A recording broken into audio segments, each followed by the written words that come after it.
This is where the fun begins.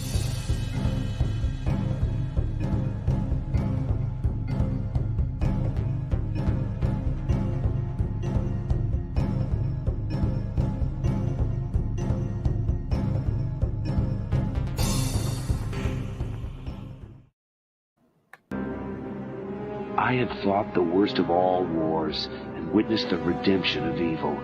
I have seen balance restored to the Force. But order can turn to chaos, as it did when I was born.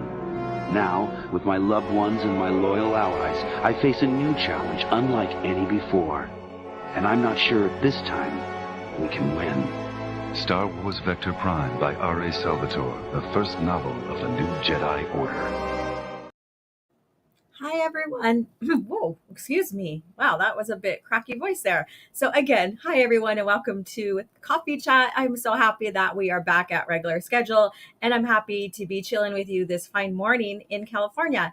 So first of all, what is in your mug? What are you enjoying? My theme today is Twin Sun Squadron. I'm wearing the t-shirt, and I have the mug right here. And I also have the pull up. So the t-shirt.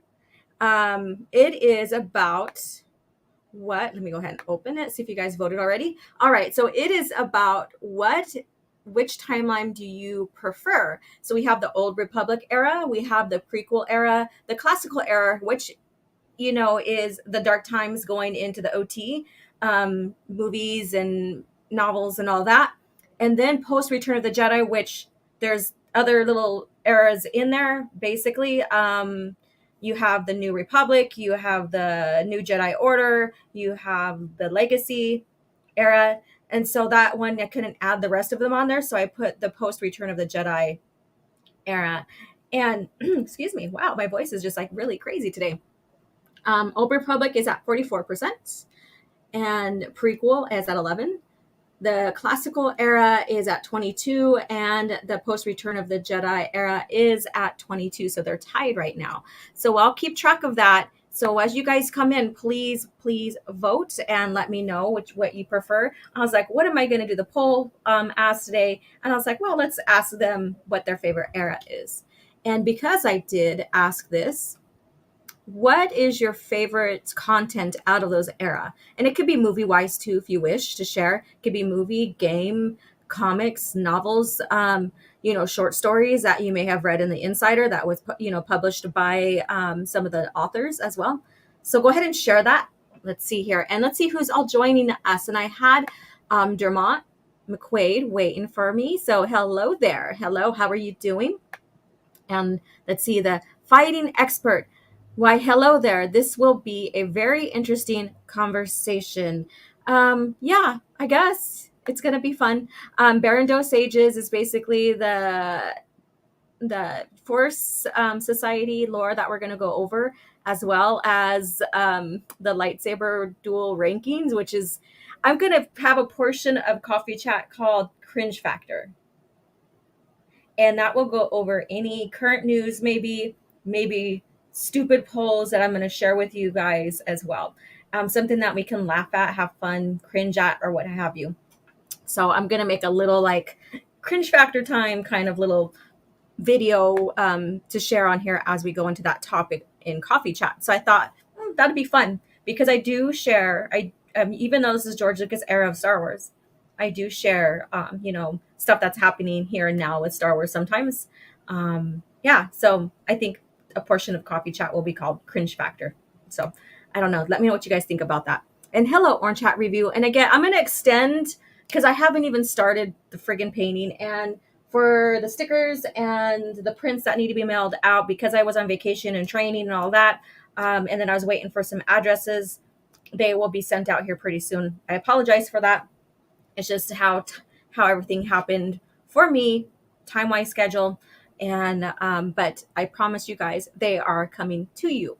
So if you haven't emailed me your address, please do so. And I'll go back, and I should have listed the people's names on the community page here. I didn't. So I'll go ahead and add that.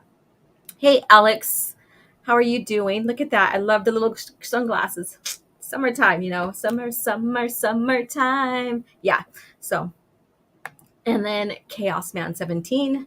I like that song, even though I think Will has gone kind of batshit crazy now. But yeah, I always like that song. It reminds me of my child. We have songs growing up that reminds us of our childhood. I wonder, like, for these coming generations, if they have songs like that they can kick back and reminisce. Like, oh, I remember that song when I was by the pool, swimming with my friends. I have a lot of songs. Like, my uncle had a pool. I would go over there with my cousins, maybe even stay there for weeks or whatever during the summertime, and it was just barbecue, had fun. Of course, we had to do chores and stuff. That's common. Well, when I was growing up, even when staying at other families' houses, because we had to pitch in. That's just how it was. And then there's just those songs that just brought you back, that feeling that you get, that maybe even the smell. Maybe you can like reminisce like the smell of what's going on during that time when you think about that song. It's just amazing, right? It's just amazing. Okay, let's see here. And then oh, all right. Awesome. Instant shrug. That's okay. Sometimes we do. I just have coffee too, but it's from the pot. So it's not necessarily instant, but yeah. And then Bamat Zero, hello there. OG, hello. How are you doing? And Soul Assassin, thank you again. And we're back to Thursdays. Hi, everyone. Please hit the like button and share the stream out. Yes, go ahead and share this out. Let people know that we are live. To come join us, let's have fun chatting and geeking out about Star Wars this morning. What a beautiful way to start the day, is geeking out about Star Wars and, talking about it, maybe laughing, maybe kind of cringing on some current events or whatever. But hey, can't help it that Disney doesn't know how understand Star Wars. Prequels era is the best. So as you're dropping in, vote, and then let me know, like, because you're going to pick an era of our timeline, what you prefer. And then let me know in the comments what you like in that era. What is your favorite novel? Whatever, movie can count too if you want to add that, but novel, game, what have you. And then Revenge of the Sith, there you go. Hey, Matt G, I voted. All right, thank you for voting. Now, what is your favorite content in that era that you like what is your favorite novel? It could even be a series, maybe, because I did use post Return of the Jedi, because we do have like a few little eras in there. We have the New Republic, we have the New Jedi Order, and then we have like the Legacy era, which includes Fate of the Jedi and Legacy of the Force, and then of course the Legacy comics that go in that. So let me know. All right, let's see here. The fighting expert says, when I saw that you are ranking lightsaber fights, I'm going to see how well it is. Well, it's not my ranking.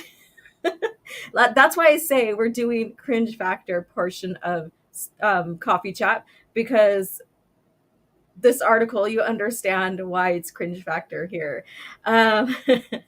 Let's see here. Alex says, New Jedi Order, splendid books in my honest. Oh, cheers to that, sir. Cheers to that. Now, which is your favorite? It's hard to choose. There's 19 of them, not including comics and other stories that were wrapped around that time frame, but are including. But yeah, so what is your favorite one, Alex? What is your favorite one? I know it's so hard to choose from. Matt says, and I'm so glad you're here, Matt, and that you're able to tune in. I hope you're doing well. Post Jedi all the way. Yeah, I think so. I think for me too. That's where I spent most of my time as I was learning about it when I was growing up and stuff. First, of course, that's where I think a lot of people did. Maybe, I don't know. Did you look up Dyer, Natalie Dyer? I haven't had a chance. I've been in training, and then I went on a little vacation, kind of, been distracted with that. That's why I wasn't able, woo, that's why I wasn't able to send out the images, the paintings and stuff that need to be sent out. So there we go. And let's see here. The prequels all the way. Awesome. And of course, the Old Republic. Yes, we do have some diehard Old Republics, and I know a lot of you guys. Chaos Fences in the Old Republic era. Sator is my favorite. I just love the story. Awesome. I'm glad that it's a beautiful thing to share, like, what we like and expand on it and just discuss it, because we're all going to have our difference of opinions of what we prefer better, what we maybe not prefer as much, and it's a nice little beautiful conversation to have. Batu Thrawn books are my go-to, especially the Last Command. Yeah, I've heard that there's a few people that I know that like Last Command. Um, yeah. Yes, and join my community on Twitter. So OG Star Wars YouTube community. It's based upon the channel here. My regular Twitter is way beyond that, and it discusses a lot of things too. That's Star Wars, but um, the YouTube community basically is about the channel George Lucas era Star Wars, sharing the lore with each other, talking about novels with each other, other things as well that pertains to pre-Disney all the way. So yeah, so if you guys join, I will approve you. There's guidelines there, and being civil and stuff. So far everybody has. It's been a beautiful conversations and sharing going on in there. If there's any questions you have regarding any type of material, myself or anyone else can probably help you out as well. And then Batsy Universe, hey, what's up? Hello there. How are you doing? And then the fighting expert, take this how you want, but it seems Lucasfilm is going to get cleaned out. I don't know. I don't think they are. I think that they're going to stay just exactly where they're at with who they have as well. So just because Chapek is renewed doesn't mean anything. So, but we'll see. We'll see. If it hasn't been cleaned out yet, we'll see. So, but does it really change anything? Not really. It doesn't change anything at all. Hello, Matt G. How are you doing? Long time no see. Hey. I hope you're doing well. Go ahead and vote which Star Wars era you like. And let's see, who am I missing? The Ace 2. Hello. Cheers to you. What's in your mug, you guys? What are you guys enjoying? Again, my theme today is Twin Suns. I even got the shirt on, Twin Suns. Yeah, so, and this is from New Jedi Order era, by the way. Let's see here. And it's a squadron that Luke created, of course, in honor of his home planet, or the system. And then he basically, there's a whole story behind that, but Jaina Solo basically got command of that. But there's a whole story behind that. Jackson, stormtroopers getting beat by teddy bears, old Republic trooper that soloed Darth Malgus. Pathetic. The Sentinel. Whenever I hear Eminem Slim Shady, I think of my childhood. Oh, okay. Yeah. And in fact, the spacing is going to be back this Friday. And then so I basically was like, yes, we're back again. So I kind of used a song phrase for when I retweeted that. So yeah. When we would drive and travel from California, like to Colorado or South Dakota to go visit my family, Slim Shady was one of them. Eminem was one of them. And it's so funny because my family, we're Native American, and so my old man, he's like, all the rappers he's like country rock, classical rock. He likes CCR, Creedence. He likes the old country style country, like Hank Williams and Merle Haggard. And so it's funny because the rappers that he likes are the white boys. And Eminem is one of that. So we'd be bumping down the road going on our trip listening to Eminem. And then let's see here. And then Soul Assassin people, OG has a pool by rules of summer pool party at her place. Not no more. That's my uncle's. So you missed the uncle part. So sorry. He no longer lives here. He lives in Chicago. So Orange Hat says favorite era during Old Republic was SWTOR game era. I still expand. It still expands the EU lore today. Yeah. And then I think the Old Republic era, basically the games is what really opened them up, and then they started writing. Yeah. So, and I think I wouldn't say it's relatively new in the storyline, but I think more could have happened if they didn't have the buyout. And I know that, or I'm almost sure that there probably was more content coming out before the buyout and it got canceled, leaving everybody who loves that era in the dark, just like Legacy era, leaving a lot of people in the dark about Legacy, what was going to happen next, like with Sword of the Jedi. So You know, that would be amazing if they would just allowed whatever was still in production, ready to go into production with, you know, because they already have to have the ideas because they got approved, right? And you are almost done and published and ready to be marketed out, sold to us, that if they would have let that happen, so at least we would have that, and then say, okay, we're no longer going to use the EU and consider it, you know, part of the canon.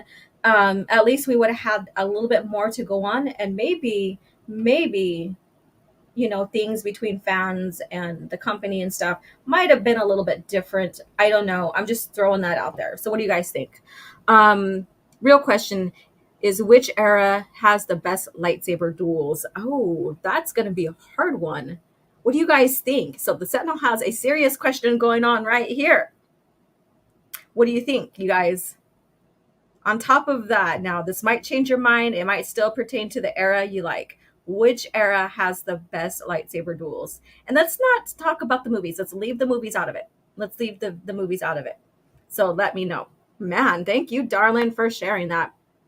Prequels, the Republic comics. Oh, those are, yes. Yes, those are really, really good. New Jedi Order. Whoops, that just really went. There you go. Let's do it again. Yep, there we go. All right, let's see here. Alex, Star by Star, it had everything a good story needs and then some. That basically is the thickest or the biggest book in all of Star Wars, is Star by Star. Let me grab that for you guys. I want to bring it over here. So I'm still with you guys. My bookshelf is just to my right, but I just have to get up. All right. My right now, my art studio is slash my book, my library slash my art studio, and I'm getting ready to rearrange it and then put my books back. Some of them are scattered and stacked on the floor because I've been doing some research on a project, so I need to put them back. So right here I have the hardcover here. Look how beautiful this is. Look at that. Ooh, I just love the shiny raised foil label. Look at that.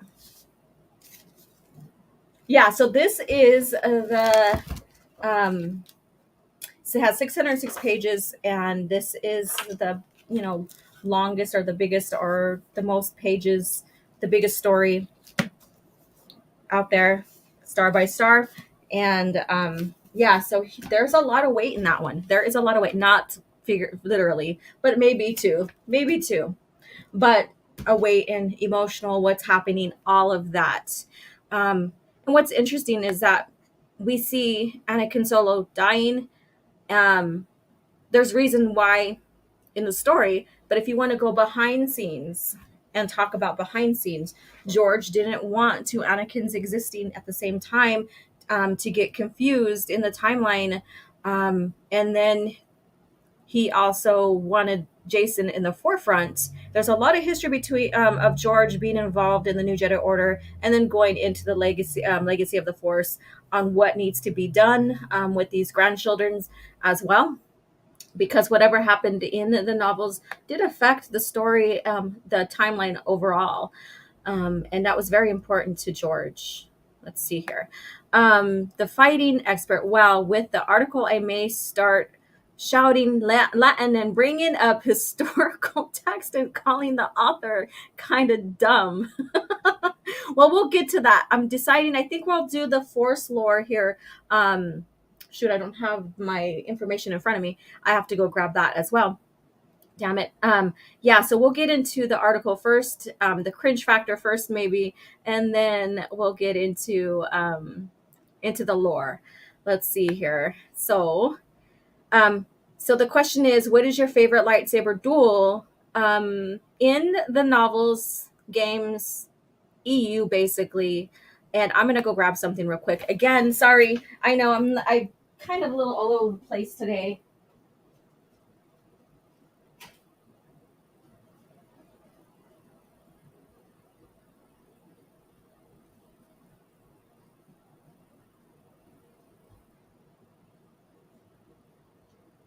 All right, I'm back. It was just in the living room, which is just right outside my door of my studio. Okay, So let me see what you guys have to say with that. Let's see here. I'm going to put my camera back on. There we go. And I'm going to rearrange this. So next Thursday, I should be facing a different direction. So the background, I still need to get my screen. And so I could set that up every time I have a live stream. Soul Assassin, Old Republic era, the Mandalorians will rise again. Awesome. Hey there, Keely Chow. How are you doing? What's going on? Coffee chat, my dear friend. And I'm glad you're here with me. So what are you enjoying this fine morning, day, wherever you're at? What's in your cup?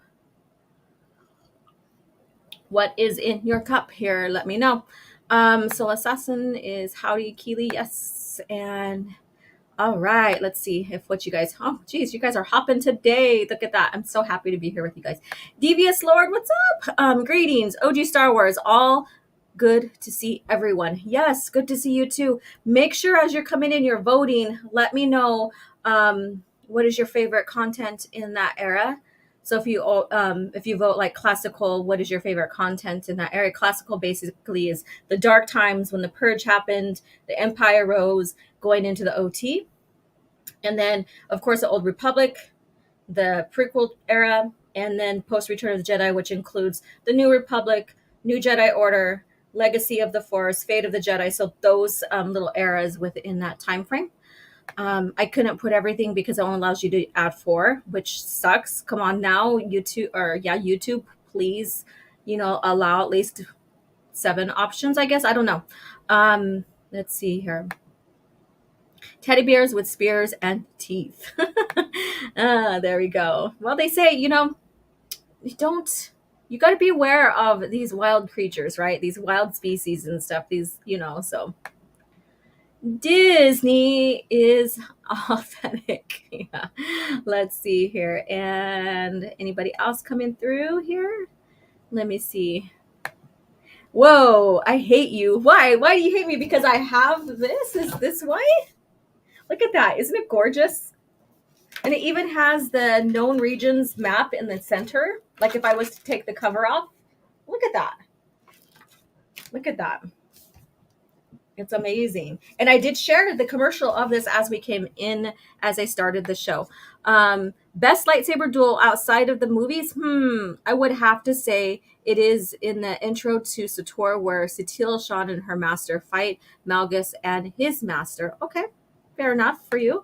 The Vong War was so brutal, it almost falls in being grimdark. Yeah, that's probably one reason why people didn't like the New Jedi Order era is because it was so dark. And I think it was a beautiful change of direction that the company went with the lore, because we were going into repetitive, like the Remnant against the New Republic, the Remnant against the Galactic Empire. So we're getting repetitive in that. So this was a nice change in events that, yeah, it wasn't pretty. It was dark. I believe there was a lot of deaths going on through almost every single novel.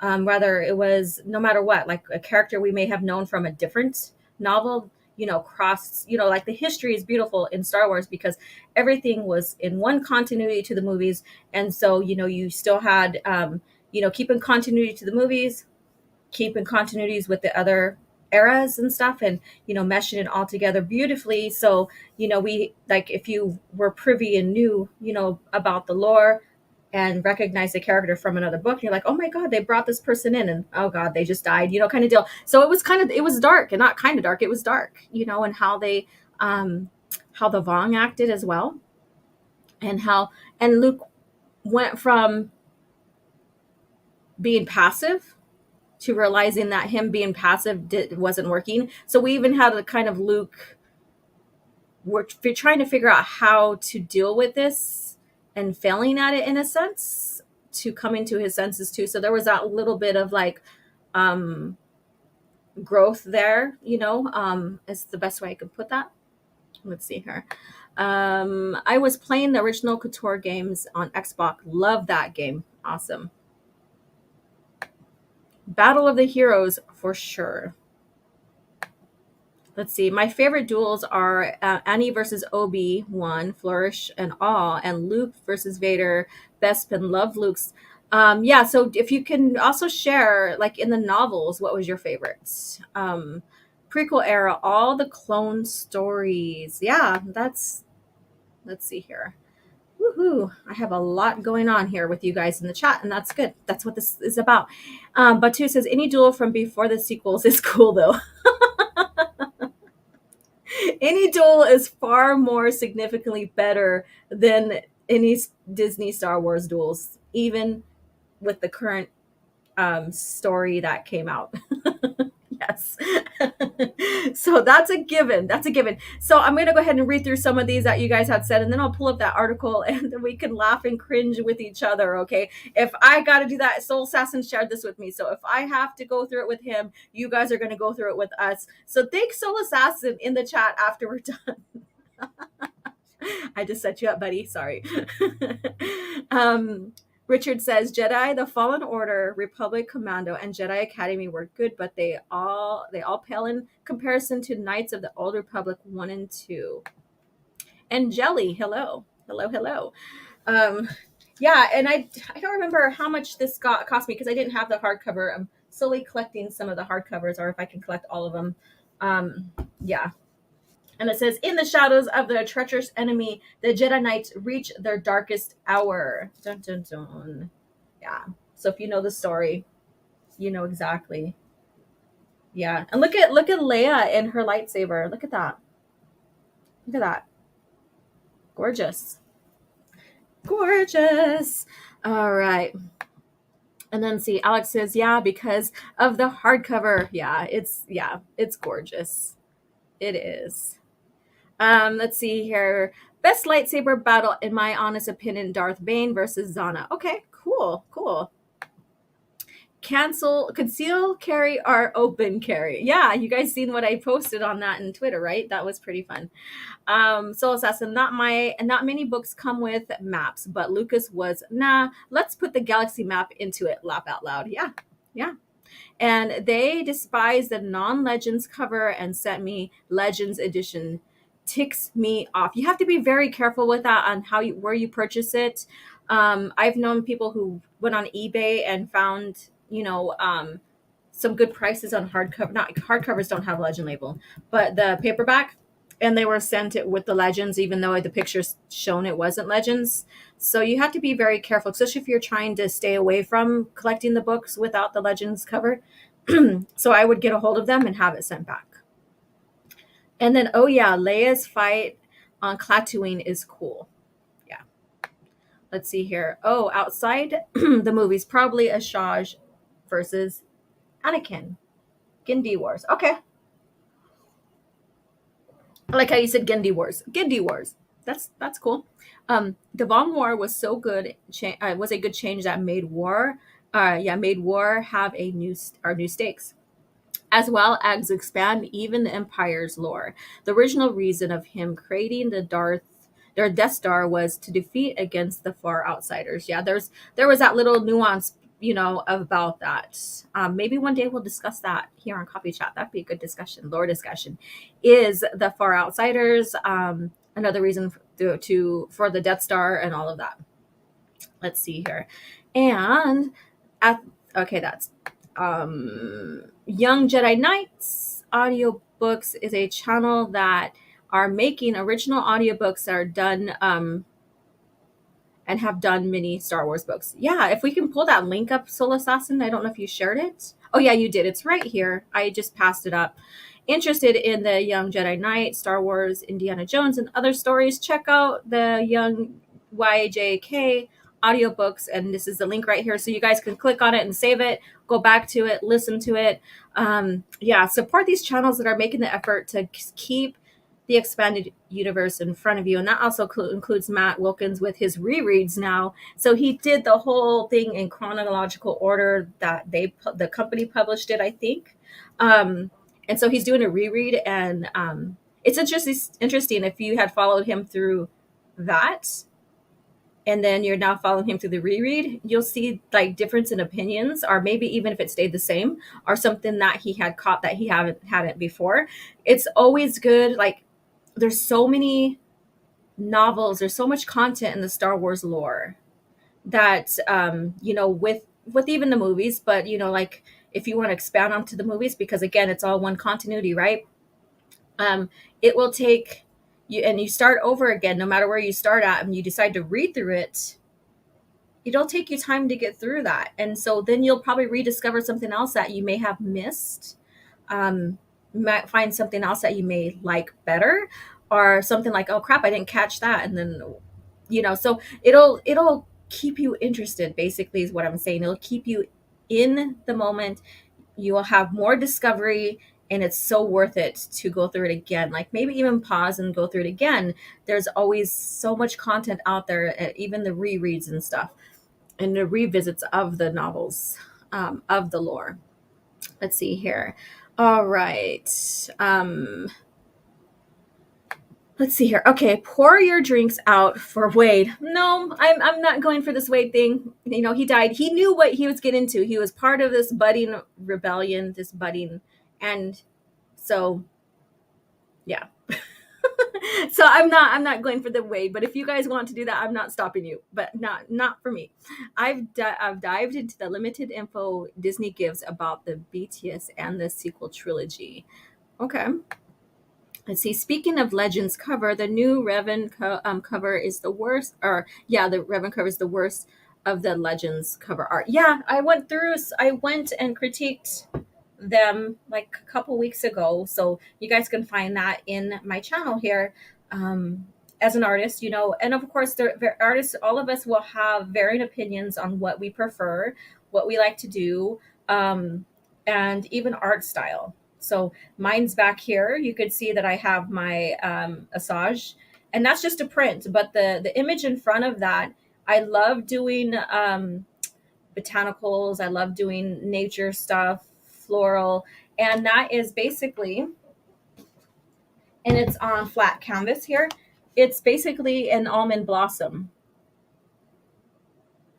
So this is a painting I did. It's an almond blossom.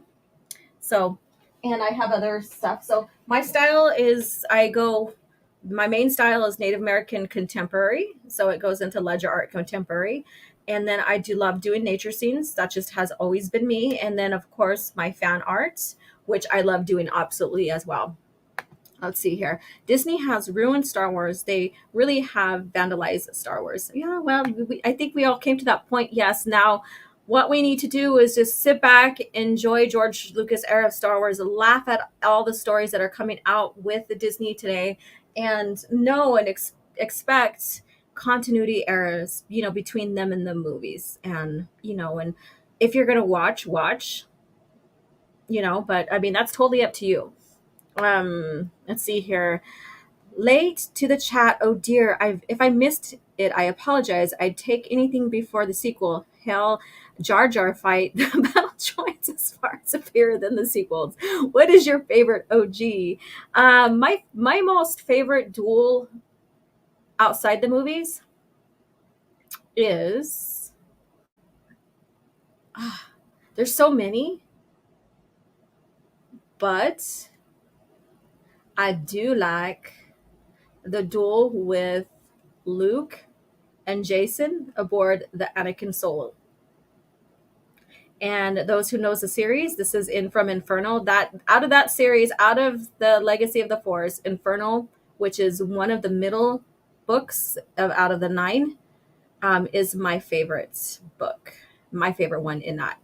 I like all of them. I do have ones I like less in that series. It's always it. We always have what we like, prefer more or less. It's not like we're all like, oh, we like everything. No, it's not. People think, especially EU haters, think that we like everything. No, it's not. We even discuss the good, the bad, and the ugly with it, right? That's because it is because it's not perfect. Nothing is perfect. Nothing is perfect whatsoever. So that is my favorite duel. I can't speak for games because I never fully got into games after I stopped playing games. To dance, I did everything, you guys, growing up. I guess you could say I was multi-talented. I was on a dance team. I was in the band. I played clarinet. I have been in choir since elementary all the way up into high school as well. And and then of course art is something that was an easy A for me. And I even got when I graduated junior high, I even got a memorial scholarship and plaque for my creativity. And so they awarded like two people, a girl and a boy, with this memorial plaque each year. And so I was awarded for my creativity and my for my art that I contributed to the school and stuff. And so that was, so I'm multi-talented and stuff. And yeah, let's see here. All right, I'm going to pull up this article here. I probably could sit here and just chat with you guys for the whole 2 hours without even doing anything, but I also want to stay on topic. So let's see here. So if you're just tuning in, please vote. Let's go ahead and take a look at the standings for the poll right now. Let's see. The Old Republic era is 22%, and it's tied with the prequel.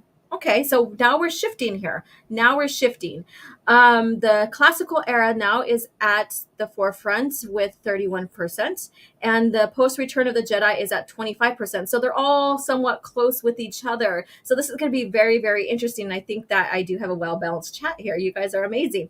So if you are tuning in, go vote, and then let me know what content you like within that era.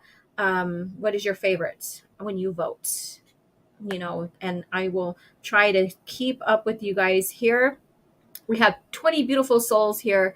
Thank you guys for all tuning in as well. And I am post Return of the Jedi. That is mine too. And this is new from New Jedi Order. It's all getting dirty with lipstick and stuff. Yeah, so this is the Twin Suns logo for the squadron. There we go. Let's see here. Let me go ahead and bring that article up. So we're going into Cringe Factor. I want to have some kind of like little small video I can play when we go into that. So I got to figure out what kind of video I want to have made with the Cringe Factor type logo theme. So you guys are like, it's Cringe Factor time. And then I play it and then we go into the article or whatever we're going to talk about. Let's see here. So we're going into this here and dun dun dun. Okay. I don't have a spam or a little blocker for these little things here. Let's see here. So this is the Mary Sue. So now you know why I say Cringe Factor, right? And again, when we're done with this, thank Soul Assassin for sharing this with me. Let's see here. And this is what we're getting into right here. The 8 most epic lightsaber duels in Star Wars ranked. Mind you, this is Star Wars today. So this isn't Star Wars from the past, of course. And this is why I say it's Cringe Factor here. But let's go ahead and have some fun. And then again, continue to share with me what is your favorite duel. Maybe share both EU and movies so that, because I know some of you guys are not too privy with the EU. Yet, especially if you're just barely getting into the EU. So just to make it fair. Okay, let's see here. And Mary Sue needs to go the way of Guacker.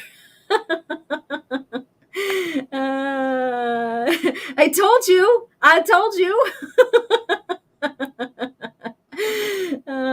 Yeah, but this, like I said, Cringe Factor, we could laugh, we could joke around, we can, and stuff of what is there. So this is what this is all about. It's just having fun and cringing and making fun of something here. Let me make sure I'm at the right one here. All right. So here we go. And this is by Kimberly Tarosky. And basically this was published just not even a few days ago. And the force is strong with these ones. So let's, excuse me, let's see how strong the force is strong with these ones, right? Because as we were talking about what is our favorite duels, before we got to this article here, this Cringe Factor article, we already discussed what we liked and stuff. And, it's already said that anything pre-Disney with the duels is, even the weakest lightsaber duel is far superior than what has ever been produced as of yet with Disney Star Wars. So let's see here. Okay, lightsabers are amongst the most iconic weapons of all fiction, so they go in there. She's given her opinion here. I personally think the best duels have a good combination of choreography, core script, and context in the larger narrative. The list will be presented chronologically by timeline in the universe, not by order of film show year. Okay, so she's going with like you know, I don't know what they're using anymore. If they're using like ABY and BBY, or if it's that new one that's the battle before um, Star Killer. I don't know. I remember I talked about this way, way like a few years ago that they were changing how the timeline was going to be shown. So I don't know if she went that way. Please tell us your personal faves in the comments. So please let me know what you guys think about this in the comments after we're done. So let's go ahead. So this one, she says, is in chronological order, and this one is an 8 out of 10. Darth Maul versus Qui-Gon Jinn and Obi-Wan Kenobi. So we'll keep track of the ratings because she doesn't specifically say this is number 1, this is number 2, this is number 3. She's doing it on a number out of 10. So 10 out of, so she's using it on that scale.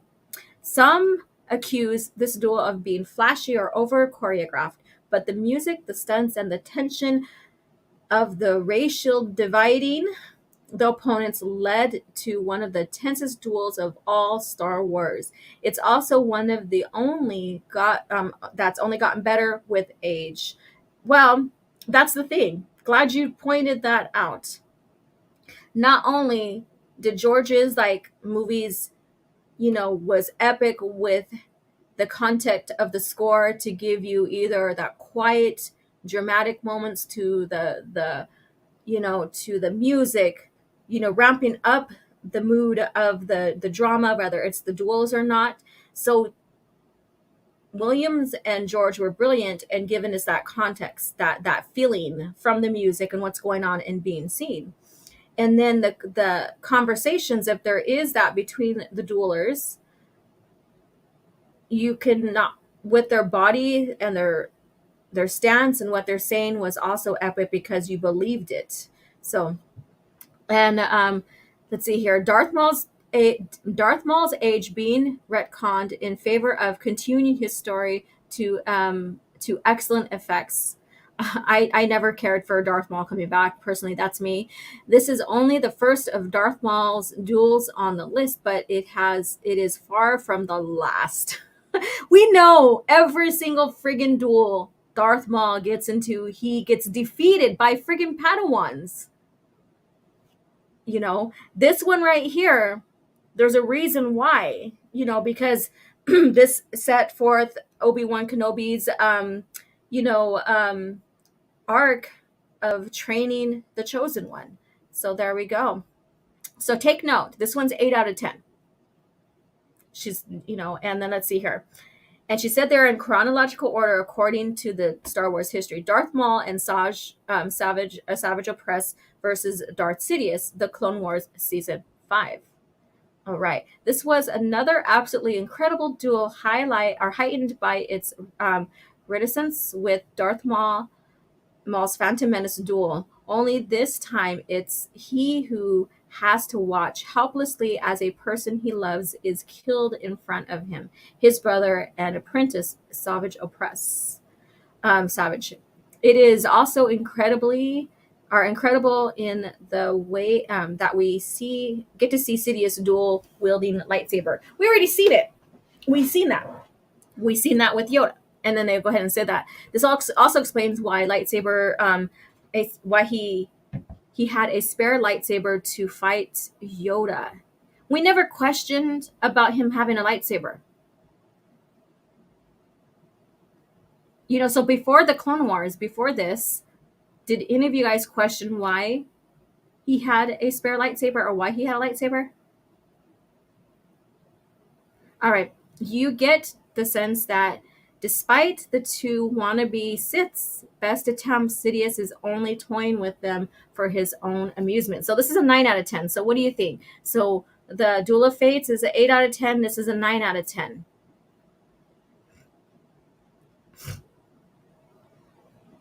And then you have the Maul versus Ahsoka Tano. for season 7. And this one was ranked. What did they rank this one? It's going to be at the bottom here. 9 out of 10. Oh, okay. So the Clone War fights are all like 9 above the movies, but that's her opinion. I want to know your guys's. This was a duel at least 5 years in the making, and it delivered. The two breakout characters of Star Wars, the Clone Wars duel during what you know is the start of Revenge of the Sith. What's even better is the understanding they have for each other. Outsiders of the Force, the former Sith. Oh no, they have something in common because they're outsiders of the Force. No, they're still part of the Force. They're no longer a Sith or a Jedi. That's it. That's all. That's it. They made those decisions. He died. He never returned, and Sidious never returned. Brought him back. Well, he's supposed to die, and he was brought back. So, yeah. Let's see here. Where did I leave off at after I went on my little rant there? All right, there we go.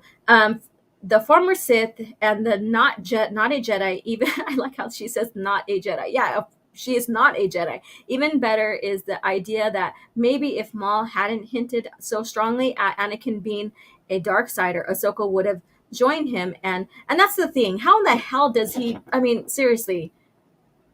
Okay, I'm not going to go into this little part here.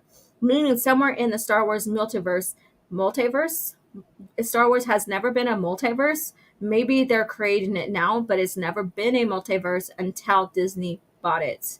Or I think that's the direction they're going. I don't know, but it's never been. And that's what made Star Wars solely unique compared to other properties, is that it was a single continuity to the movies under one canon. And yeah, there's a hierarchy of canon, right? We all know that. And it maintained like 25,000 years of history. One single history. Multiverses don't, hold that. They don't hold a single history. So there we go. And then she adds about Ray Park, his motion. So it's a 9 out of 10. What do you guys think with that one? So far we had the battle of the battle of fates, the fate battle, and then we had Maul versus Sidious and Savage, and then we had Maul versus Ahsoka. So, and then the first one is 8 out of 10. The other two is 9 out of 10. So now we have Obi-Wan Kenobi versus Anakin Skywalker, Darth Vader / Darth Revenge of the Sith. Now let's see what they rate, how she ranks this. So this right here has always been like, people have spoke about this, and has basically, this is the most epic one that people talk about besides the Phantom Menace. Let me see what you guys think here so I can see what's going on here. Let's see. It's confirmed in the novel that Sidious had 2 lightsabers, the one in his Nerium statue and the holdout spare he had had to fight Yoda. There we go. And let's see here. I just figured out Palps had a spare lightsaber, right? And yeah, you're right too on that. And let's see here, because he was going against 2 opponents, one being his former apprentice who was a trained fighter. Let's see here. He just never had them together because the one in the statue came out when he fought the 4 Jedi Masters, right? Didn't mind the Ahsoka Maul duel, but wouldn't be my top 10. Yeah, that's the thing right there. But see, she's only going by what you see visually, what is shown visually, all that. So let's see here. Remember, Mary Sue. I know this is just cringe factor. We're just laughing about this and seeing what this person has to think about these duels. Ahsoka versus Maul in TCW7 was lame since Ahsoka shouldn't have been able to catch him once his ship arrived on top of the dome. He could have easily force leaped, but no. Okay, yeah. Let's see here. And the multiverse diminishes the importance of individual events. Yeah, you have a point there, sir. You sure do. The Fractured says, "Wait for it, Taika. I'll destroy your lore. Waititi will make Star Wars the multiverse of madness next." Yeah, that's current state of Star Wars. But hey, I mean, that's why I'm here with my channel, George Lucas era all the way. Um, Stats speaking Latin and gets angry for a crusade or starts. Yeah, probably meant starts. Let's see here. Am I the only one who hates TCW lightsaber duels? No, you're not. I don't care for that. Like, there's instances like, didn't Ahsoka fight Maul twice in TCW? Or no, one is in Rebels. One is in Rebels, I believe. One is in TCW, I believe. Yeah. Yeah. And we'll see if she's on this again with him. Never have the correct lightsaber form for each character. Oh, I hate that reverse grip. I hate the reverse grip. It's not even functional. The Ahsoka Maul fight is a sham. Ahsoka would have died against Maul. Maul was a trained fighter, honed through pain and constant battle. She only lived because Filoni wanted her to win. Yeah, she's got that Filoni plot armor, doesn't she? She's got the Filoni plot armor. Okay, so let's go ahead and go back to the article here. Let's get this cringe factory finished here. So we are on the Battle of Heroes here. So we're on the epic duel between the two. Master and apprentice are basically master and knight now. And Anakin has already pledged himself as a Sith and gone dark. And so this is their final duel. And again, there's only two duels between each of them.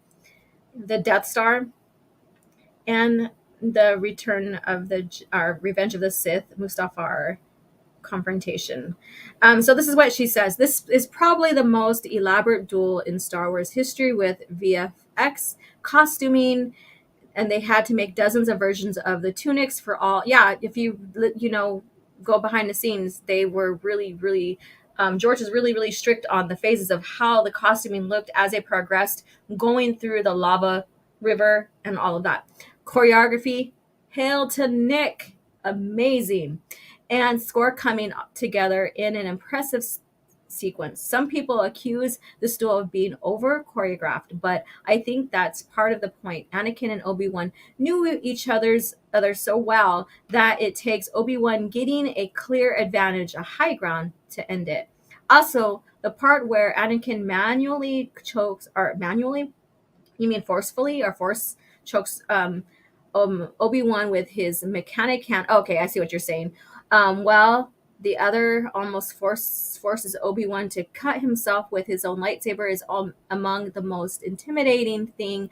If you have a chance to watch Shadowversity's breakdown of this duel, you will have a lot more respect in Nick and his choreography and what he was planning, like even with some of the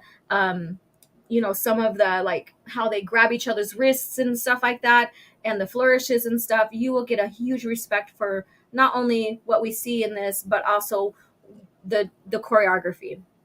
So yeah, so let's see what she says about this. 8 out of 10? Are you serious? 8 out of 10. I'm gonna go ahead and see what you guys have to say with this one. She says this is an 8 out of 10. An 8 out of fucking 10. And when I reviewed this earlier, I think she has one that's 11 out of 10. I'm not shitting you. But this is an 8 out of 10.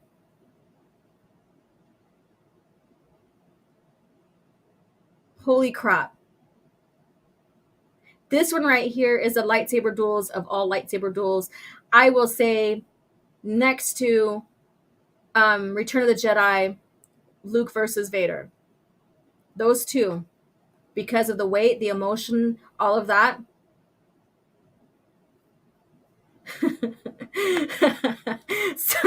Holocron, hello. I told you Men can only score 8 out of 10 tops. Mary Sue, because they're both men. With Ahsoka, that gives you an extra point because she's a female. Oh my God. She praises like all the attention to detail that George gives for this. And if you watch the making of, oh my God, it just gives you like more respect again. Shadowversity as well. Give you more respect. Oh my God. Let me see. 8 out of 10? Are you brainless? What the fuck are you thinking, you sequel trilogy drone idiot? Yes. Extra points, they're that thick. Yeah, the Mary Sue hates men. That is literally a requirement to work for them. I could go work for them, but I think I would be called misogynistic because I wouldn't, fall towards their ideals and their narrative. Yes, Shadow Vid is excellent. Yes, it is. All right, so let's continue on this Cringe Factory article here. That's okay. There we go. Look at this. So we have Darth Vader versus Ahsoka Tano, which I've always thought should have never happened. Which I think Ahsoka should not even have gotten this far in the lore. So I have my opinion on it. We're all going to vary on that. Especially at one point when TCW was a part of the original lore. I think now that it belongs and should just be shifted completely out of what is called quote unquote legends or original lore. Because it fits there much better. It doesn't do damage and they're building around it anyways. So might as well have that. Like just have that totally erased out of the original lore and timeline, I guess you could say. Keep Tartakovsky's perfect. All of the multimedia project for the Clone Wars, perfect. So here we go. Anakin Skywalker's Padawan duel, Darth Vader, need I say more? Member berries! This is when we started seeing member berries. I'm just going to go there. I'm going down that road. This duel is one of the few reasons I'm happy that Clone Wars originally got canceled. Okay, so again, this is the duel. One of the reasons I'm happy. Okay. As it allowed Ahsoka to survive Order 66 and duel a nearly in his prime Vader. Why in the hell does Star Wars have, like the new Star Wars has Vader barely coming into his prime 10 plus years outside of Revenge of the Sith? So his prime is what we see in the OT where he's slowed down and stuff. I mean, mind you, he has more force control and he's always has been feared. I don't get that.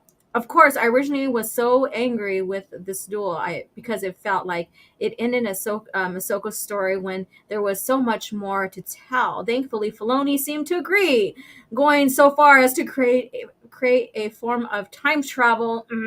Yeah, that was fucking stupid. That was such a stupid mistake.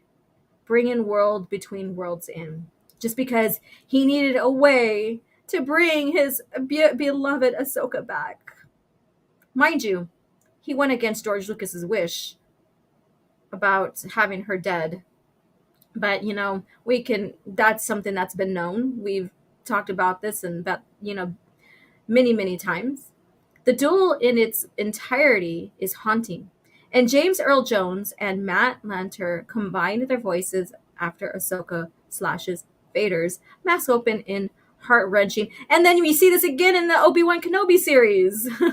It affects Ahsoka so deeply that even her former master is attempting to kill her, she saves his life. She doesn't save his life, does she? I don't remember. Oh, of course, 10 out of 10. I didn't think I want this duel recreated in live action, but it would. Okay. Yeah. 10 out of 10. 10 out of 10, ladies and gents, because of the female factor. Hey there, Phil. How are you doing? And I thought I clicked on it, but no. Hello, hello. How are you doing? And please vote. What is your favorite era of Star Wars? I'm going to take a look while you guys chat about this recent event. So which timeline do you prefer? So far, the standings are Old Republic is now at 17%, prequel era at 24%, the classical era, which includes the Dark Time, the Purge, the Rising of the Empire, all the way into the OT, 33%. And the Return of the Jedi era, 26%. So there we go. So it is basically, we've been here for a whole hour. I'm going to keep this up for a little longer. So as you trickle in, please vote and let me know what is your favorite EU content out of the era you like. So what is your favorite? Let's see here. And then it wasn't Filoni bringing Ahsoka back. It was Disney board. Let's see here. Maybe. I think Filoni he never killed her. She should have been dead. Yeah. Let's see here.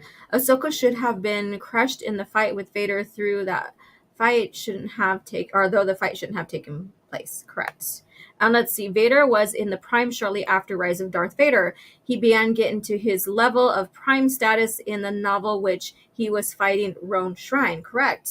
And that's the thing. That's why I question this. It's like, Obi-Wan still in the Disney lore, mind you, not in the original lore, not in the true lore, or real Star Wars.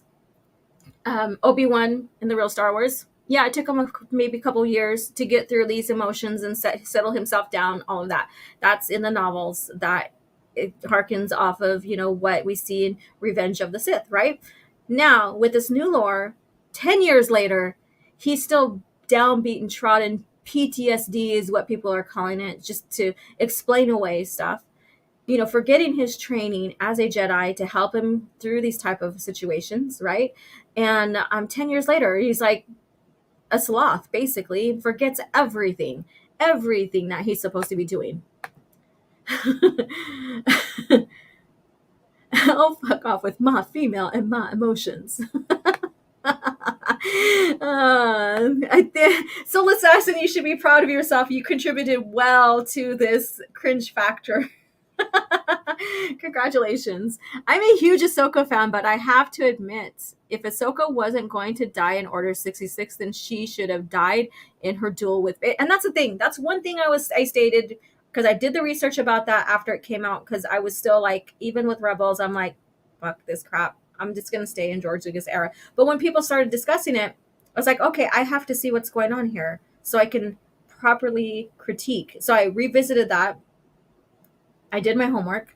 And I think that, if anything, to lend to Vader, further immersion into the dark side or staying within, that would have been a great, great way to do it.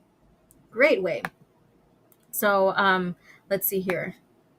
I regret nothing. Hail to the cringe. There you go. So let's go back. Okay. So this is a 10 out of 10. Mind you, she said what? Revenge of the Sith, a duel between Vader and Obi-Wan? An 8 out of 10? Okay. Now we have Kenobi here. And even in Rebels, he still doesn't have his home. We don't see him in his home whatsoever. He's like camping wayside in the wastes, basically. So, yeah. Let's go here. So Maul versus Obi-Wan. So let's see what she has to say with this. This is, okay, you guys probably seen it already, but okay. Maul versus Obi-Wan, Rebels. This was the rematch 17 years in the making, Obi-Wan and Maul. Did you guys really want a rematch? Honestly, was there even was it even necessary? I don't think it was. Had their clashes in the Clone Wars, but this was their final duel and definitely their best. While some people were let down by how short it was, there was so much meaning in its simplicity. Obi-Wan switched to a Turu to bait Darth Maul into trying to kill him, the same way he killed Qui-Gon Jinn. The way that Maul's lightsaber was once again cut in half, the lighting, the music, the way Obi-Wan and Maul talk about Luke. I could go on and on. It simply all comes together so beautifully, combining the prequels and sequels in a masterful way. Yeah, so she really got emotion. This really touched her emotions. This really got her in the heart strings to give it 11 out of 10 lightsabers. What'd you guys think? I have to see this. Let's see here. I have to admit, I would have been more cool with the Maul Kenobi duel if it was a bit longer. Okay, fair enough for you. This moron doesn't even know that wasn't Form 4. I was waiting to see if you guys caught on to that. Oh, goodness gracious. I was like, wait for it. Alex says, got her in the G spot. Ew. It's like the member berries. It's like this is the birth of the member berries for Disney Star Wars, right? It's like, let's test the waters. Let's see how many people we can have come to the excitement of these member berries. Yeah? Yeah. So there we go. Let's go ahead and go on. So mind you, we had Ahsoka's were basically 10 or 9 out of 10s. The duel of the Battle of the Heroes, 8 out of 10, even though there was so much detail, everything that went into that. And then we get to this one because of the emotions she felt. Okay, 11 out of 10. Okay, and this one right here, my favorite as well. We see so much emotion. We see so much, like Luke goes from kind of a doubt, but he played into Vader and the Emperor's mind manipulation. Well, he played into it. He threw it back at them. He did. And, his emotions from going from, controlled to being threatened to his sister being threatened, all of that. There is that beautiful manipulation that you see Sith do, right? See Sith do and him responding to it and realizing if I cross that line, and this is just mine, I'm not reading hers. If you cross that line, then there's that going dark. That realization, taking the stance. Now, he didn't throw the lightsaber saying he didn't want to fight in a sense, or that he was being passive. He knew that and what I mean by passive is like he threw it because he knew if he continued to fight, he would go dark. There's a huge difference in that. I think some people misinterpret. That's how I seen it. Let me know, guys, how you guys seen it. And then he declared himself as a Jedi, like his father before him, right?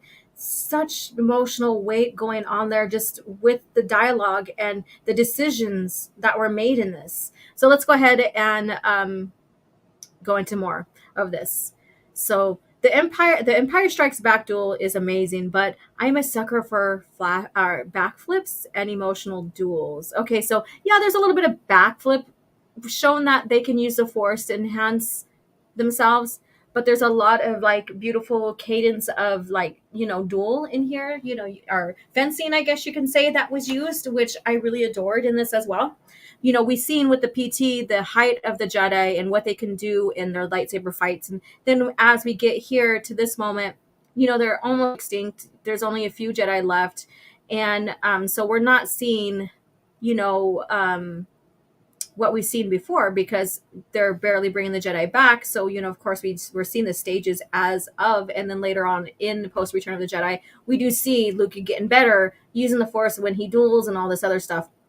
So, and she says, where neither party will really wants to hurt the other. It's also one of the few OT duels made better by the prequels. Only noticed Luke taking the high ground, or anyone noticed Luke taking the high ground. If anything happens with this high ground, it was done here first, and then they used it for Obi-Wan. But, as the culmination of Anakin Skywalker's arc, love him or hate him, Anakin knows that the best way to get a Skywalker to do what you want, like turning to the dark side, is to threaten the ones they love.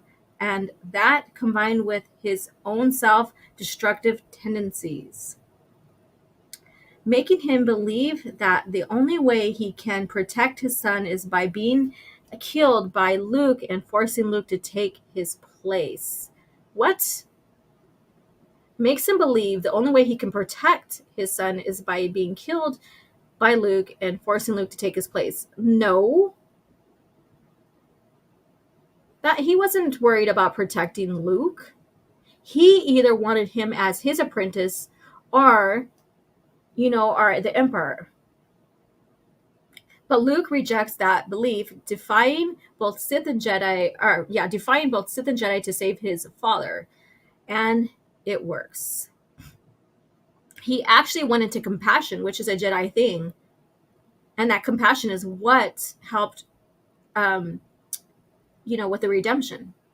The duel itself might not be the most complex, but the script score and overall performance deliver. 9 out of 10. What do you guys think about this? Do you think she kind of scored it? Or do you think it could have been 10 out of 10? Let me know in the comments here. Let me see what you guys say. Luke learned the high ground from Kenobi. And let's see here. It's over, Vader. I have the high ground, Vader. Not this crap again. And so he throws. I seen a meme about that. I should have shared it on Twitter.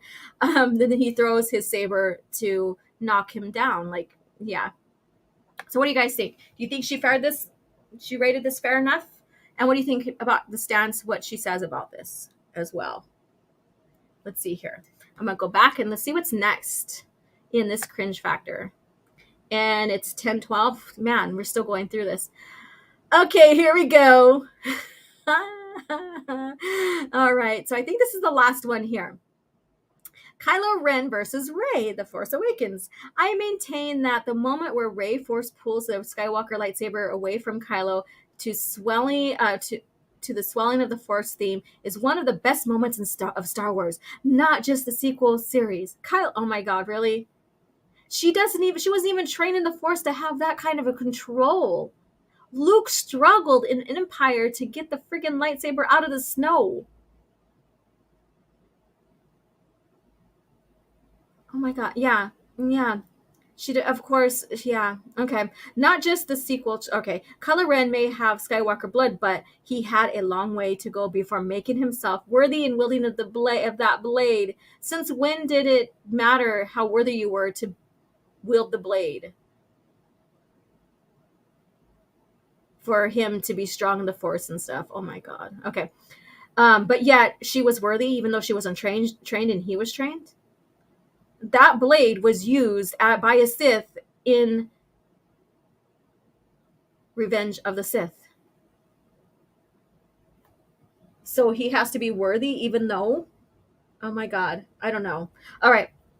And while Rey's lineage was not yet known, her carrying on the tradition of desert rat child turned into galactic savior makes her worthy of that blade. No, it does not. That's not what that means. That blade is not supposed to be inherited like that. That's not what the story is about. And she's just a Luke 2.0 with a vagina. That's all. And it doesn't mean that she's worthy of the blade at all. When Mara Jade is handed to it, she wasn't from the desert. She wasn't turned into a galactic savior in that context of being a desert rat. Oh God. Okay. It's also fun since it's a lightsaber duel where one of the duelists is the duelist.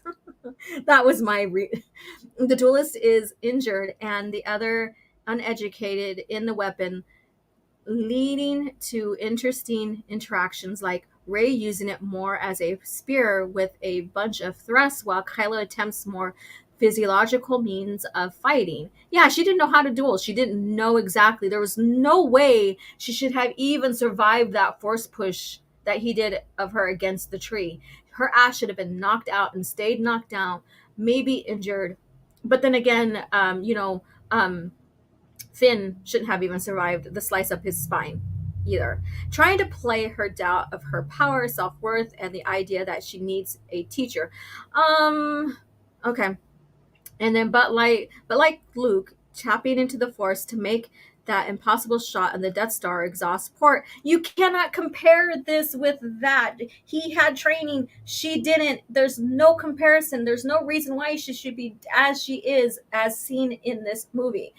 She doesn't need outside help. Luke had outside help with that. It was Obi-Wan Kenobi. He had outside help. She just needs to trust herself and the Force. That's all. That's all. And so this is an 8 out of 10. So, and I think that's it. That's it. So, where the hell did everything go? There we go. Let's see here. Yeah. So there you go. The cringe factor here. And we are at 10:16. And let's go ahead and close out this here. So far, so the standings are, and if you haven't voted, get it in. I haven't pressed the button yet. And I'm going to read it, and then I'm going to press the button. Old Republic, 18%. Prequel era, 24%. The Classical era, 31%. And the Post-Return of the Jedi era, 27%. So there you go. That's the standings there. Thank you guys for voting with that. I love doing these little polls here, keeping an interaction with you guys in such a way. The fuck is this? Correct. Let's see. When Mary Sue Force pulls a dick out of midair and it lands between her cheeks is the best. Oh boy, we just went down that way, huh? And then Wild Katarn, how are you doing? In the new canon comics, Vader wanted to kill Luke after he saw the might of Exegol and decided he had to possess it from Sidious first. Oh boy. Okay.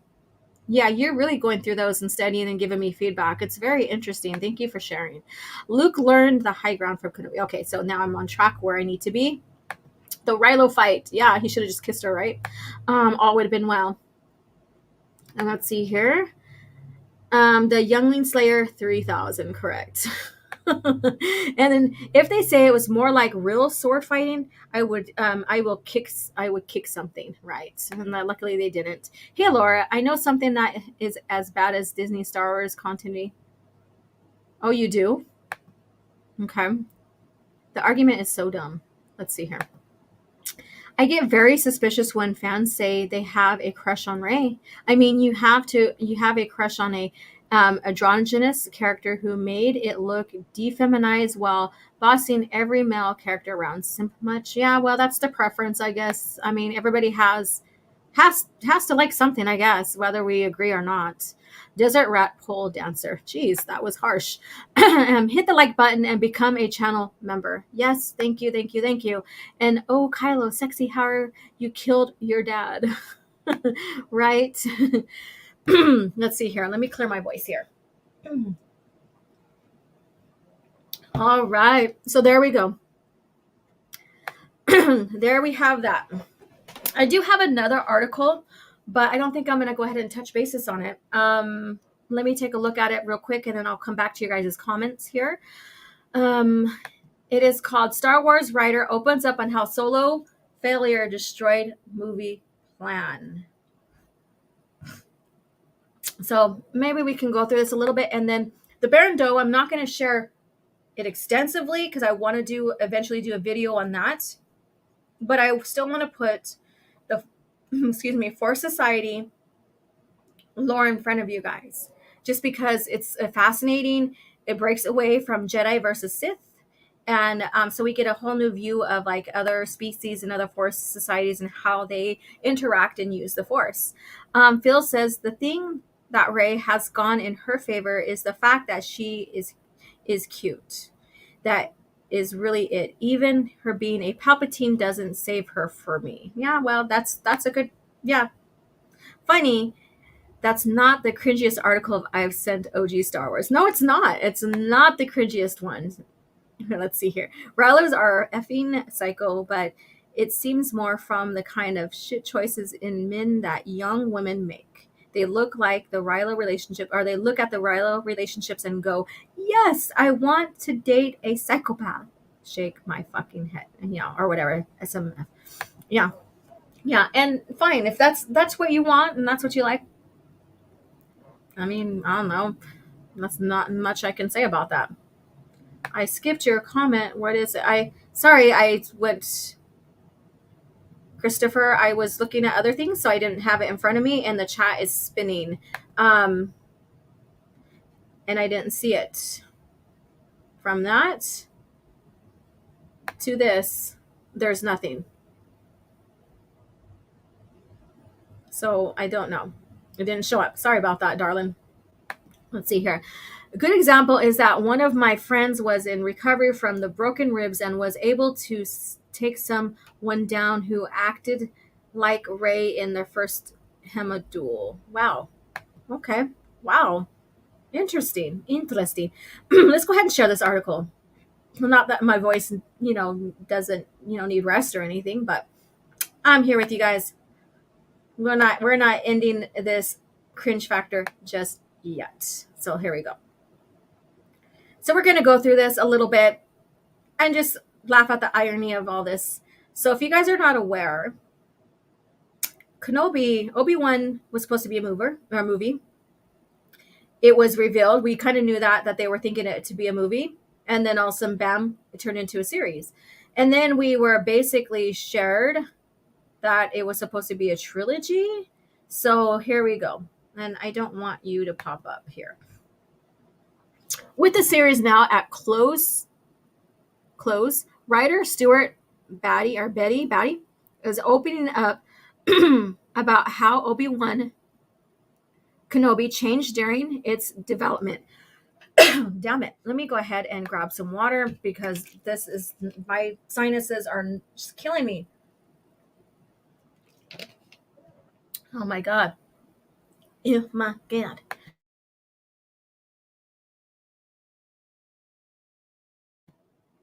Okay. So let's get back to that one. And so basically it just talks about recap of the show. Alongside McGregor, the cast of Obi-Wan Kenobi features new and familiar faces of Star Wars, including Joel Edgerton's Uncle Owen. And then, so Gizzard is still continuing to recap, talking about Moses Ingram as Reva, development of an Obi-Wan solo project, languished in development hell for nearly a decade, having first begun as a film with McGregor eyed to star only for Solo, a Star Wars story. And then so basically it says the Solo movie was underperformed. The performance, everybody didn't like it. To see Lucasfilm rework it into a Solo series. So because Solo, a Star Wars story, didn't meet their expectation about how the fans would like a Star Wars story, a Solo story, and no pun intended, and how they didn't make the money that they felt, meaning Star Wars, the name alone, Star Wars, should bring people, the audience in, right? And the argument has always been back and forth about The Last Jedi causing Solo to flop. So in a way, this is kind of an amendments to this.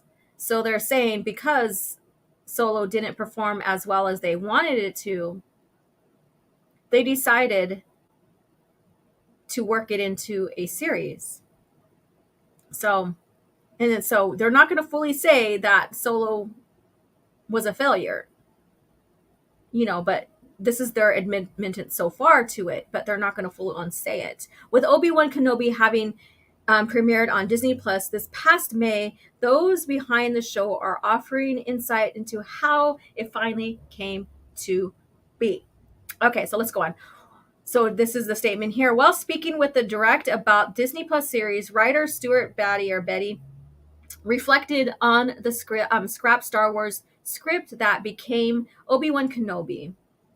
Batty confirmed that a trilogy of films was planned, but that because of Solo Star Wars story's failure, Lucasfilm shifted their plans entirely. See, you notice that the person who created, that was behind the creative behind the Kenobi story, admitted because of the Solo a Star Wars story failure, they redirected their vision of this Obi-Wan Kenobi series, but yet the company doesn't really come out and state that Solo a Star Wars story flopped, right? So again, this is a way of admittance that it was a failure, but the company's not full out saying it. So he's revealing what the company knows, basically. And this is his comment here. Unfortunately, it was Solo that changed the direction of the system. I like Solo personally, but it hadn't made a lot of money. It is crazy in some way to think about it, how it was directed by one of the best filmmakers working today, but just because it didn't hit a certain number, they just had to rethink. So it didn't meet their expectations, right? It didn't meet it whatsoever. And then he continues to say, it continues to say, Batty isn't the only one close to Obi-Wan Kenobi who had addressed Solo, a Star Wars story failure, as leading to major shift in Lucasfilm's Star Wars plans, having reportedly lost the studio over 76 million. Plans for a variety of standalone Star Wars films were scrapped following the Solo's release, including Obi-Wan Kenobi, which already had Stephen Daldry set to direct and Hossein Mani attached to write, and a Boba Fett film. These plans, and see, there you go. So we see Boba Fett film, because there was rumors about the Boba Fett film being canceled, right? And then the script working into The Mandalorian. And then once The Mandalorian came out as a series and they decided to do a Boba Fett story, they decided to change Boba Fett's story because his story was too close to what The Mandalorian was given. You kind of see the threads here, how they're all connecting. These plans would ultimately get new life at Disney Plus thanks to the success of The Mandalorian, which subsequently led to the Book of Boba Fett and the Ahsoka spin-off shows. With Batty confirming that there was plans for an Obi-Wan Kenobi movie trilogy prior to being reworked as the Disney Plus series, many Star Wars fans have held out hope for McGregor to return in some capacity for future project. Batty did recently tease he has ideas for Obi-Wan Kenobi season 2, which I believe is a big mistake. There's nothing else to tell. The story shouldn't have been told. If they wanted Obi-Wan to go into one more last mission, it should have been close to Revenge of the Sith. Taking inspiration from what George allowed to happen when he had the company. And that, one thing that could have been, and I'm just referring to The Last of the Jedi, book 2, is, erasing any evidence of the twins' birth. And then as the company was expanding and growing the lore, George basically said, no more adventures for Kenobi. He's not supposed to go anywhere. If he does, it has to be a dire mission. And that's what they created, a dire mission of erasing any evidence that was left on Polis Massa. And after that, he settled in. They couldn't write about him anymore, really. They couldn't write about him, which tells you there's really no duel in between. Because if there was a duel in between, I think that's a story that George would have wanted told, not the EU. And even if he did the EU, he would have told them, okay, well, he wouldn't have stopped them from putting Obi-Wan on any other adventures after Revenge of the Sith, after the book 2 of The Last of the Jedi. So there's more evidence to that I can go into. But, people will say, well, it wasn't specifically explained in the movies that they, so they'll go into that. But I still stand firm that the evidence behind the scenes in the company, as well as interviews by the actors, Hayden and Ewan, and the story direction development that George had shared, that's documented, there's no duel in between. And even what is shared before the purchase of Star Wars by Disney shared that Obi-Wan and Vader didn't see each other for decades, and 19 years is close to 2 decades, right? And then of course Obi-Wan not going by or hearing his name since Luke was born. That's another piece of evidence right there. It's all there. So let's see here. Where was I at? Let's see. Which would explore his evolution to understand he would need to sacrifice his life in Star Wars A New Hope to help. We don't need to understand. That does not need to be wrapped up. That does not need to be a story for it to make sense that he needs to sacrifice himself. When you go back and listen to Revenge or watch Revenge of the Sith, that covers it for you. If you get into the novel, it's further covered. The movie novel is further covers that. And so when you go back and watch A New Hope, but even without the prequel trilogy, and you just watch the OT and A New Hope, you understood that he was given his life to save them. He distracted, and he gave his life so that they can survive, that they can leave. That does not need to be fleshed out. It's already understood. What is this, the having every single point fed to these people, spoon-fed to these people to understand something so simple? I don't get that. And so they say, while audiences await word on potential plans for season 2, they can catch up with blah, blah, blah, blah. So there you go. Yeah, and more. Obi-Wan Kenobi's finale is his perfect arc, and despite not being the end. That's bullshit, but we're not to that. That's bullshit. Okay, let's see what you beautiful souls have to say about this. All right. All right, Alex, you have a good day. You're probably gone already, but peace out. Thank you for hanging out, and cheers to you. Oh, I just love this mug. All right. The Sentinel says they can't even get the surface level shit right. The surface, yeah. Have a good day. Yes. Let's see here. And I have 23 of you beautiful souls. Thank you for hanging out with me. Hello, my friends.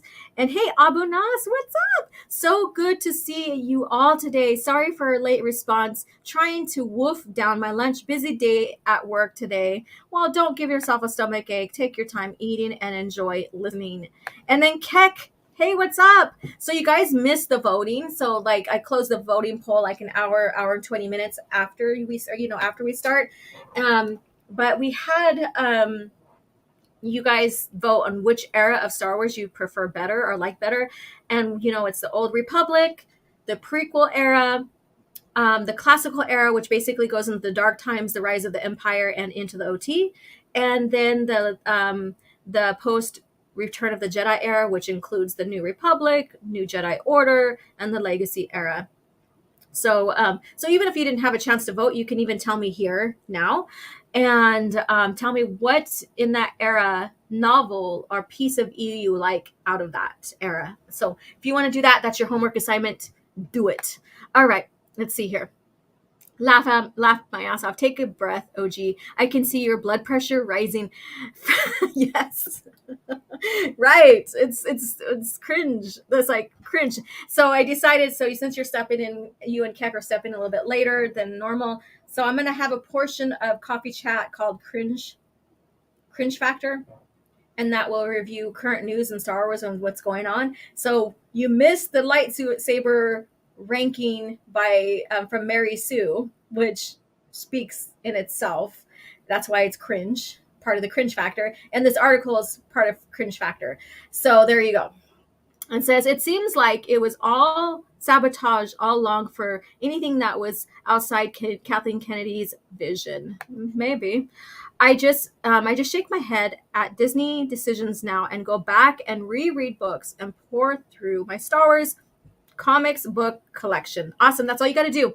It's like say, okay, that's just a parody. That's not real Star Wars. I'm going to stay with George Lucas era. I'm going to, continue to, watch the movies, of course, but also get into the further deeper into the lore that was created around the movies and complemented the movies as well. El Presidente at the OG press conference. Yes. Interesting. Yep. Now you're thinking, yeah, haha, gotcha. So let's see here. And then follow me on Twitter. And so Twitter, you'll get more of me in the sense of comparing and contrasting, speaking out against what's going on with the lore. Whereas on my YouTube community in Twitter, it's more or less talking about the lore, the true Star Wars, the real Star Wars, George Lucas era. So if you follow me on Twitter, find my YouTube community page. There you'll get to share classical Star Wars, real Star Wars lore, ask questions, share what you love about it, favorite characters, favorite ships, favorite planets, what have you. It's a place where we can nerd out and not worry about people are like, oh, it's not canon kind of deal bullshit. So yeah. And there's the link right there. I'm hoping to grow the community. My YouTube is at near 2,500. Yeah, I have been slowing down a bit because of life. I've, opened up my own yoga studio, all of that. So it kind of slows me down a little bit. But that's the plus. I'm here. This is like, even though this is a hobby for me, it's more than a hobby. It's preserving a classical mythos that George created for us, in a timeless mythos that George created for us. And so as long as I could just keep up with coffee chat with you guys, I am happy. I haven't done any lore videos in a while, but as long as I can get in front of you and we can discuss Star Wars together, nerd out with each other, I'm happy. I'm doing my job. Let's see here. And maybe one of these days I'll reach 5,000. That would be fun. My channel specifically one type of topic, and that's okay. Soul Assassin says, guys, it's true. OG is very active on Twitter. She's blocked by dozens of shills. And I'm surprised I'm not blocked by a current person right now, if you haven't been watching what's been going down. But I'm not here to talk about that because that's not relevant here to talk about. Yeah. Well, it could be, but if we talked about canon and continuity and stuff like that, but not today. All good, honey. You're a legend anyways. And thank you. Well, thank you so much. And thank you as well, Holocron Library Fox. And I do follow the Knights of Melvin, Darth Melvin and stuff. So check out his channel as well. They really go up against these Disney shows and what's going on with Disney as well. So if you want more of that type of content, go over there. Not that I'm not going to invite some of that in with the Cringe Factor, part of my show now. But if you really want to dive into what's going on and opinions and share your opinion and stuff like that with maybe like-minded people, everybody, we're all going to have our different opinions, even on stuff that we agree on, right? Then that'd be, I'd say go check that channel out. Missed my super chat though. He. Oh no, I did not see it. Oh, here it is. Yeah, I've been missing everybody's stuff. So Abu Nas at $10. Love seeing my beautiful EU elitists rocking the spot. Enjoying my lunch and watching you break stuff down. I won't be mentioning the movie that can't be named in. Yeah, you're not mentioning it, but you're suggesting it. Well, at least you're taking a step to start stepping away from it. I'm trying to stay in my lane now. I could say that's a little tiny bit of progress with that. Good job. Solo flop because of this Last Jedi and attacking fans by, and they finally put their foot down and boycotted the movie.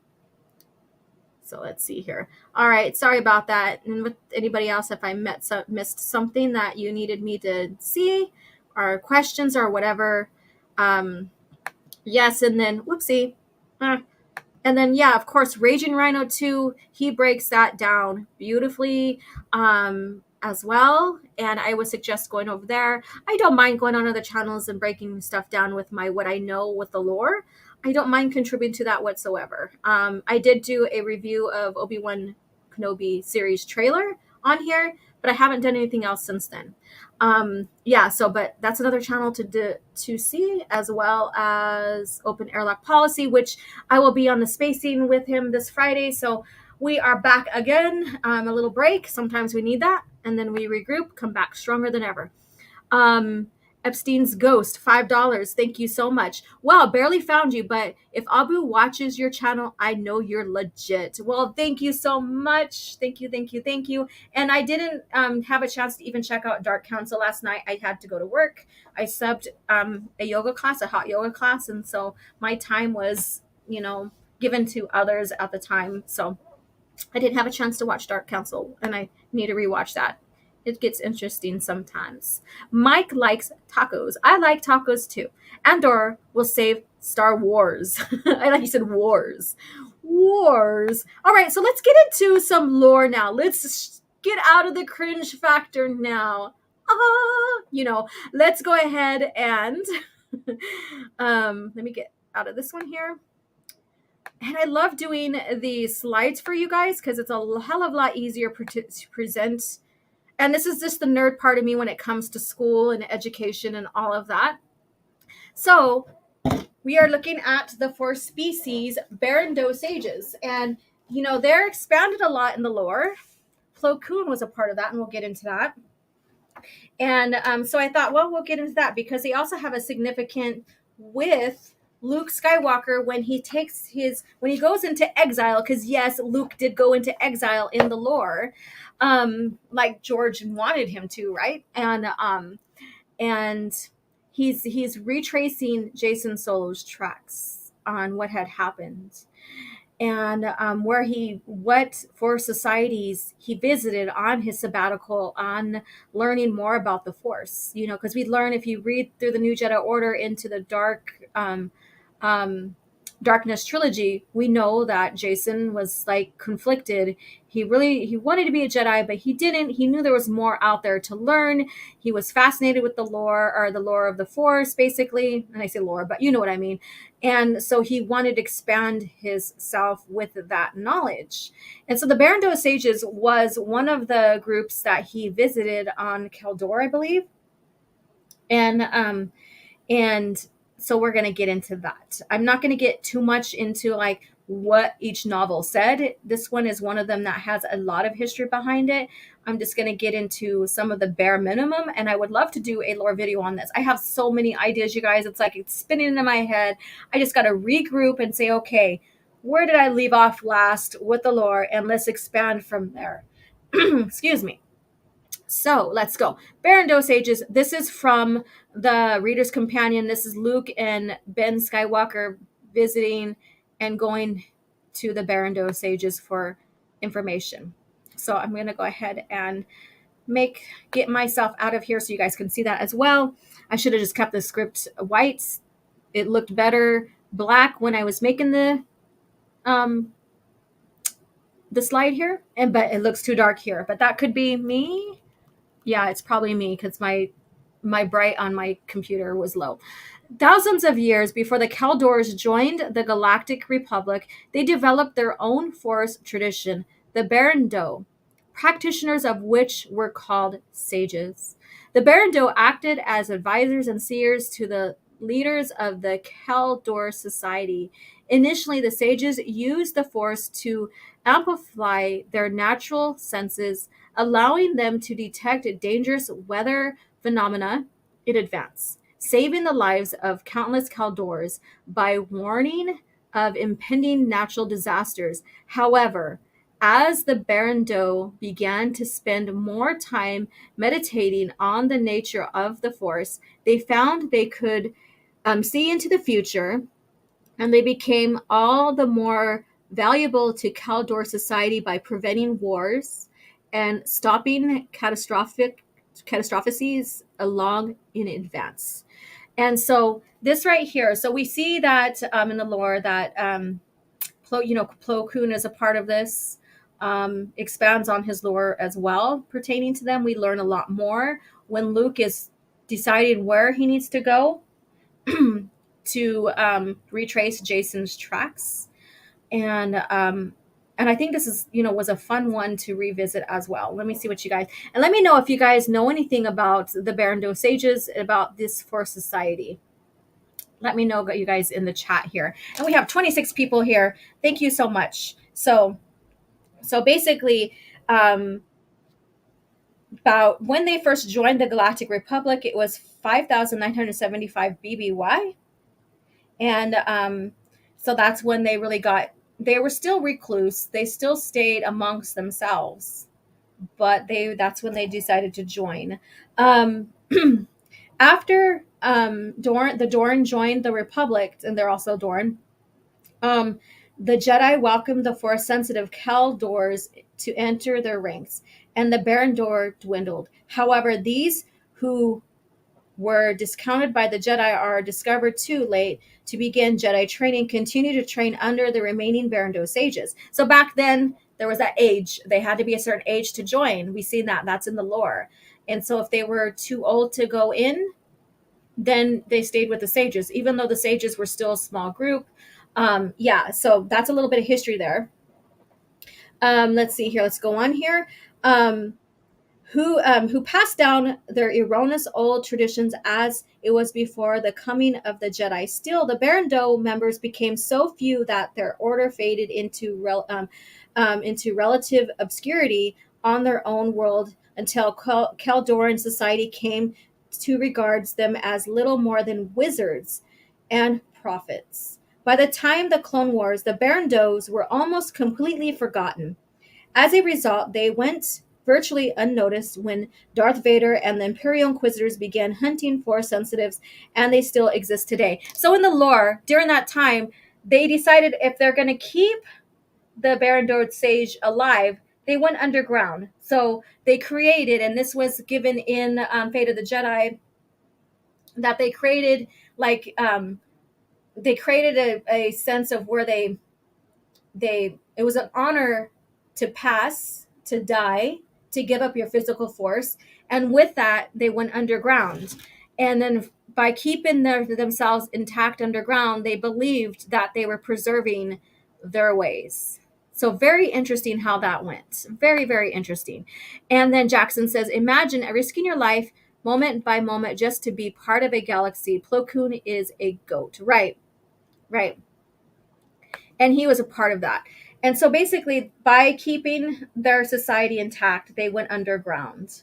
And this whole hierarchy of sages occurred. And Luke and Ben ended up calling that out. Because they were saying, basically, once you're dead, you're only going to do that one specific thing that you're good at, and everything else you're not. But you don't need to continue training anymore, because what you did in your life, you're now good as dead. So you're now good with his dead, which isn't the case. They started slowing down. They started, I guess you could say, regressing, like even in their fighting techniques and stuff like that, because they never stayed in tune with it through training. And Luke had to call that out, which was a very hard thing for that society to basically go through. So let's see here what Soul Assassin says here. Didn't the sages want Ben and Luke to join them to and not leave the order? Once they say that you give up your physical form and you quote unquote die and go underworld, that you can never return. And so they were basically living a lie, because they're saying once you're dead, you don't, and stuff like that, and living here underground. We're sustaining ourselves by having our own gardens and doing all this other stuff. And Luke and Ben basically proved them wrong, because they were still sending for surplus above ground and stuff. So it was a huge cult. It turned into a cult rather than protecting the Berendo Sages from going extinct, because the purge happened. And they explain it well in the novels. Because the purge happened, they decided to go underground, because they seen the Jedi with the purge, what happened to them in the purge. They didn't want that to happen. So that was a way of them to stay out of the radar of the Empire. But it was also bad for the sages, because they weren't fully in their society to allow it to progress, I guess you can say. So that's a very interesting one. Like I said, I would like to go into it further in depth in a lore video with you guys, or for you guys, because there's so much deep context behind this, what had happened, the reasoning for that. They even mock Luke for saying you guys are going through another purge right now. And there's so much going on with that context just within that storyline there. And then giving you guys the information from the past when 5,000, BBY and all that. Very, very, very interesting. And so let's see here. Do I have anything else on this one? I think I do. Let's see here. And here's Plo Koon. Again, I don't know why on here the text went over the image, because it wasn't like that, but it's okay. So Plo Koon here. Plo Koon belongs to the Berendo, a Force sect predating the Jedi from his homeworld of the Doran. As member of his family, he had been over the centuries, or as members of the family had been over the centuries. As such, he was a master of a number of their techniques such as Aina Seth. There we go. Aina Seth. So there we go. Let me see here. Let's see what you have to say on this. Did the Baron Do first foresee the Yuuzhan Vong War? I don't remember that one. If open air, or not open air, if Orange Hats in here, or Soul Assassin, or anyone, or the Sentinel, please let me know.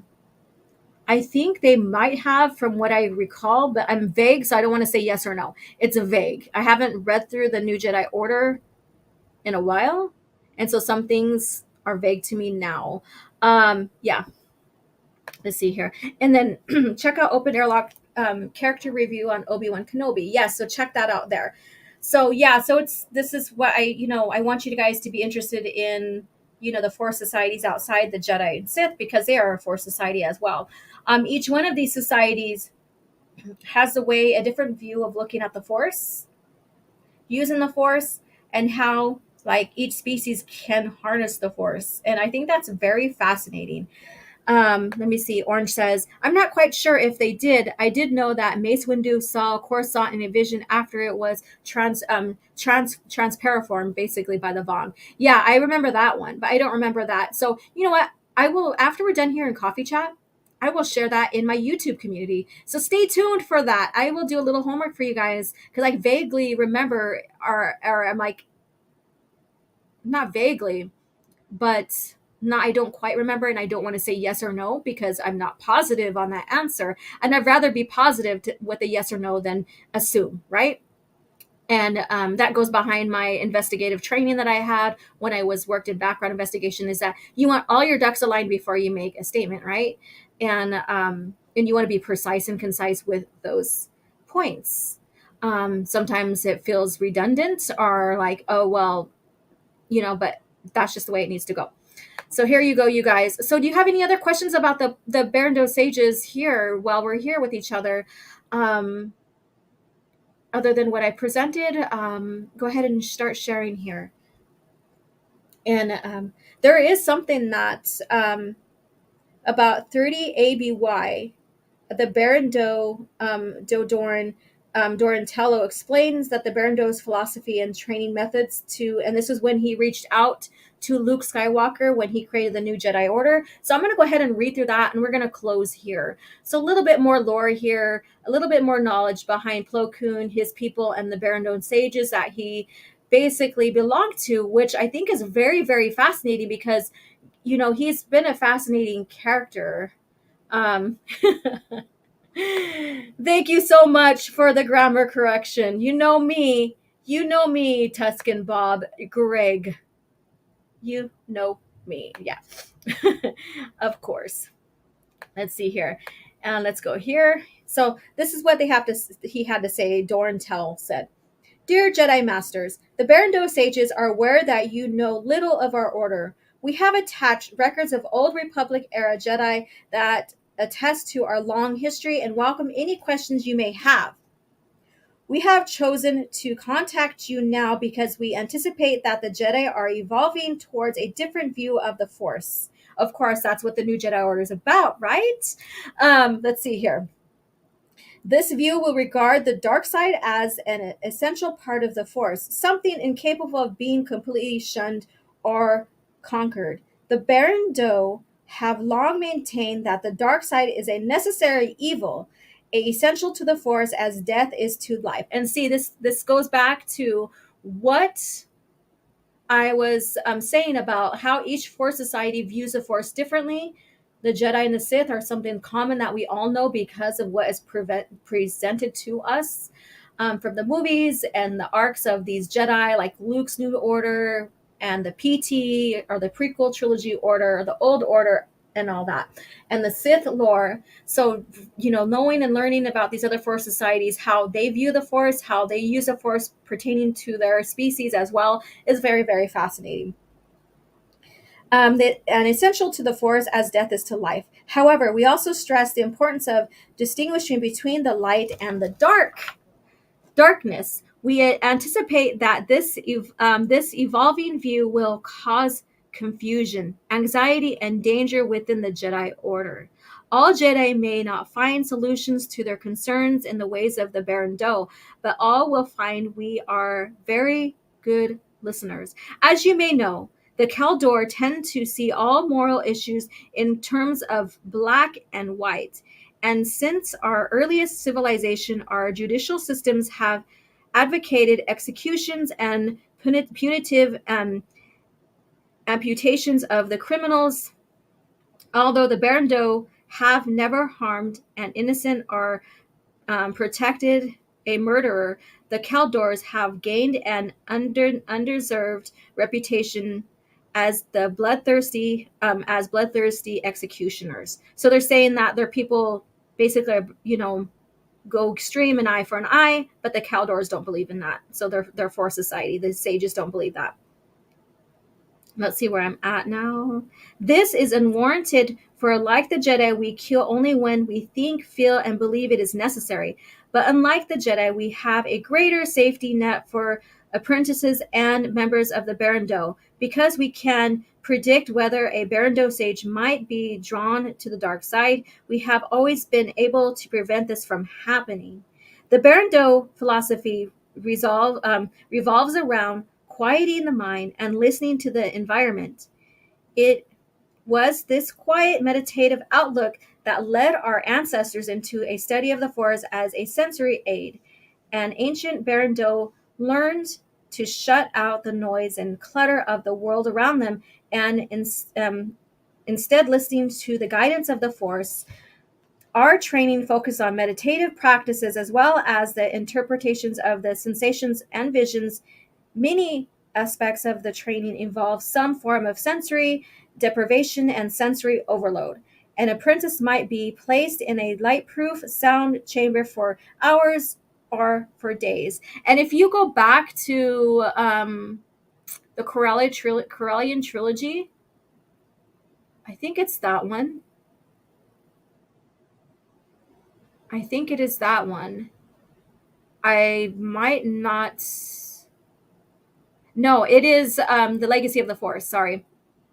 And they go to seize Center Point, and Thraken, does that sound wave against Jason because it disorients the Jedi from the Force, and he learns how to move past that. That goes to this and his training. Oh, he says, I was correcting my grammar, actually. Okay, cool. But I know you love to tease the heck out of me anyways. So that I thought it was towards me. Hit the like button to become a channel member. Yes. All right. So going back to that, so it shares what Jason has learned and how he used it through his sabbatical of learning from different Force societies, which is pretty cool. Let's see here. Where was I at? An apprentice might be placed in lightproof or soundproof. Okay, sorry, already rehashed up, but I'll read it again. Chamber for hours and days, then be transferred to a loud, crowded room where the goal is to establish and maintain communication with a sage on their side of the on the far side of the room. The training regimen is neither rigorous nor physically taxing, but encourages introspection and thoughtfulness at all times. So basically, they basically do a sensory torture and have you learn past that. It's kind of like a military training, I guess you could say, to have you desensitized, basically. Let's see here. What you guys have to say here. Sigh. Time to get back to work. Hope everyone has a great day. Yes, you have a great day too. I do enjoy that kind of you to notice. Yes, I know what you're all about, Greg. I know what you're all about. In short, the Berendo listen, watch, and learn When at peace, we are at our strongest. Generally, we take actions only when we are sure of our path, because we are not quick to act unless extremely pressed for time or reacting to some immediate threat. The ancient Jedi, as well as our fellow Caldors, sometimes view us as inactive in our ways. However, we have seldom been inactive. Even during the Jedi Purge, we continue to help our people, and during that time, they went underground, as I stated before. Kind of cowered away in a sense because they felt that they were too few and that the Empire would destroy them. We continue to help our people, usually discreetly and without their knowledge. We predicted and altered weather patterns, acted as foretellers and diviners, and protected the Caldors however we could. For all our abilities, foresights, we were as stunned and surprised by the events that concluded the Clone Wars. As the greatest Jedi masters, we anticipated that some Jedi will now wonder why the Berendo did not attempt to fight the Empire. The answer is simple. The Force told us that we were too few and that we would be exterminated. And so we chose the path of patience, and so we endured. So basically, what underground and didn't help with anything at all, if you could see it that way. We expect to hear from you. Trust that we will listen, and we are willing to help the new Jedi Order at the best of our abilities. And so that was the letter to the new Jedi Order under Luke about their people. And again, Plo Koon was a part of that Force Society of his people, and he was also a Jedi. So he was given over young enough to continue with the training. And I am such a great reader. Yeah, and with me stumbling and stuff on some parts. Thank you, though. Thank you. You are too kind. Desensitized so they last longer. I was kind of expecting that from you too. Oh my God. And it says, OG, I will catch up with you. Don't get banned on Twitter fighting with the haters. Laugh out loud. Yeah, I have one right now that's going on, and he probably is talking to himself because I just left him alone now. Yeah, so anyways, so that's a little bit of history about that. They were they used the Force and used it as an excuse of being passive during the time of the Clone Wars and the Purge to save their followers, I guess you can say, save their people, their Force sensitive people. I don't know if you guys agreed with that, with what I gave you, even though maybe some of you may know little of their story. But with what I gave you, do you agree that maybe them being passive was a smart thing and hiding away? Or do you think that they could have helped? Do you think that they did this, this passiveness, was a way to help their people survive? Do you think the Jedi should have done that? There's so much questions in this.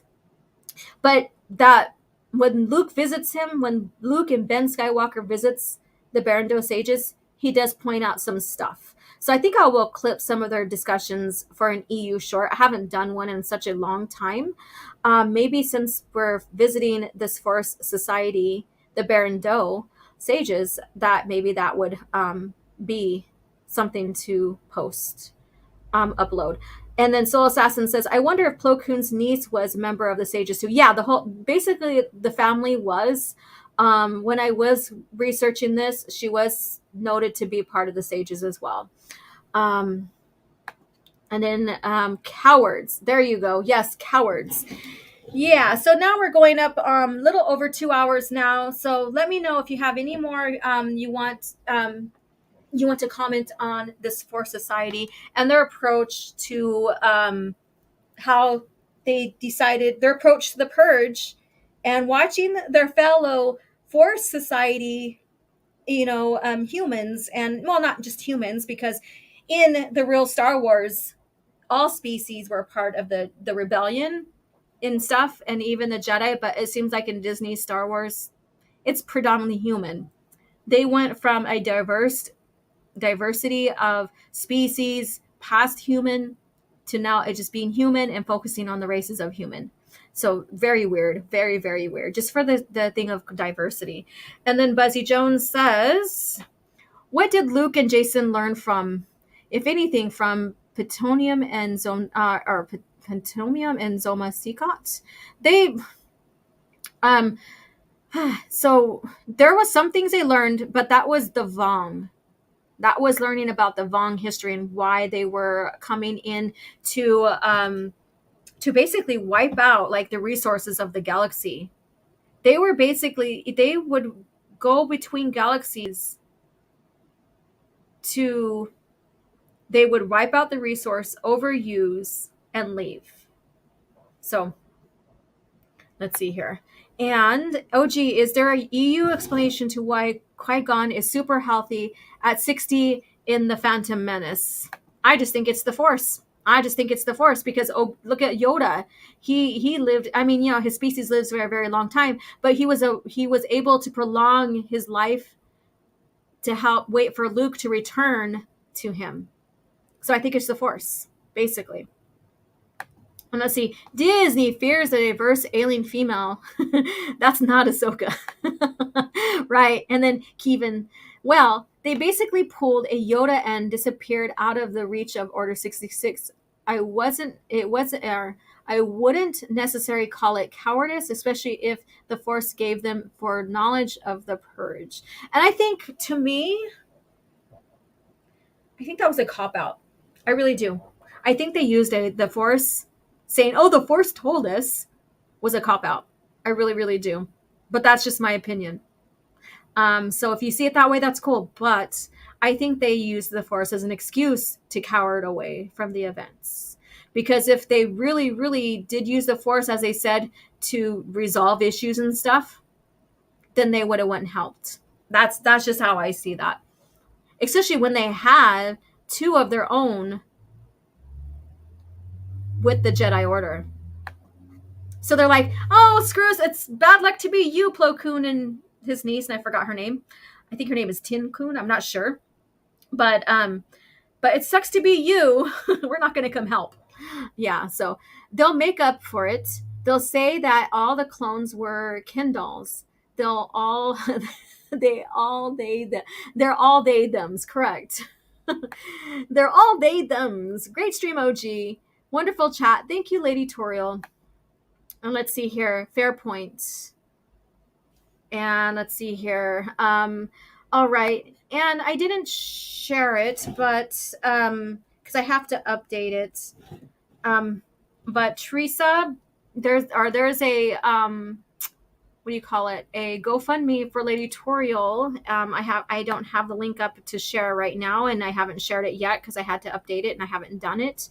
But Lady Toriel, and I'll share it on Twitter. So follow me on Twitter and find the link and stuff. But from what had happened from the past, she's still seeing a lot of struggle with the insurance helping her out and all of that. So she's reaching out again to see if anybody would like to help her out and donate so that she can meet or make ends meet when it comes to the insurance and all of that. I don't have the information in front of me to say exactly, what the insurance is doing, I guess you could say. But my point is, I'm not trying to ramble or anything like that, is that she's just calling for some support, some help, donations here to help her get past this next phase of what's going on with her and her insurance and health-wise and stuff like that from the last that we shared. So just check out the link. I'll have that up within 20 minutes on my side. So please, please, please go and help a beautiful person that has been supporting our channels. I know that she had to, because of Make It Ends Meet, she had to forego some memberships and stuff like that. And I guess that is, what can you do? What can you do when you're in a crisis and your insurance is not covering and, expenses and stuff due to some red tape that's going on. So please, please, please check out the link once I share it in Twitter and go help out as much as you can. $5 is great help, so let me see here.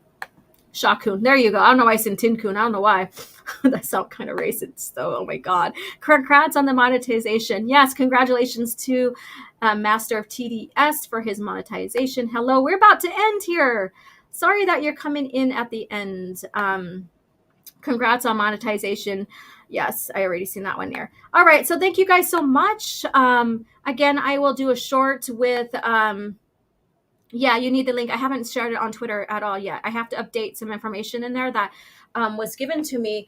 I was trying to give full control to Teresa Martin for that one, and it only had her as a member or a team member, but not full control. So, but she's the one that is helping with the campaign as well. And so I'll get that updated and linked to you. And on Twitter. Sorry about that. I just, since yesterday when that update came up and me having to go to work and all that stuff, and then this morning waking up, I just didn't even have a chance to update anything for Teresa. So, or for Lady Toriel. Yeah, so find me on Twitter, and thank you everyone. Alora, you're an angel. Yeah, no problem, darling. And we're just going to keep up the same fundraising, the same GoFundMe that was from last time. Just to keep it simple for you as well. So those, if you want to help out, please do. So, okay, so let's go ahead and start closing out. I will share more about the Berendo Sages in the YouTube community as well. I will go ahead and find some other conversations with Luke Skywalker and Ben Skywalker in, I think it is the first or second book of Fate of the Jedi. And we'll expand a little bit more on these first societies as we go along with Coffee Chat, as well as Cringe Factor and other lore as well. So thank you guys again for tuning in, and I will talk to you guys later. So catch me on Twitter. I have my hair back because it's hot in here now.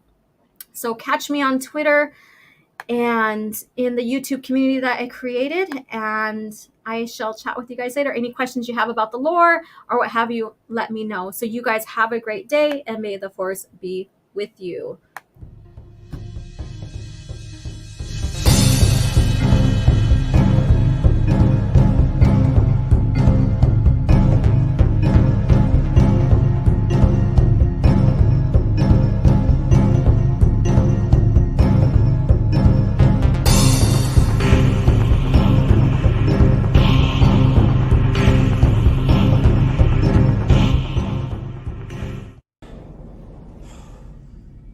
Another happy landing.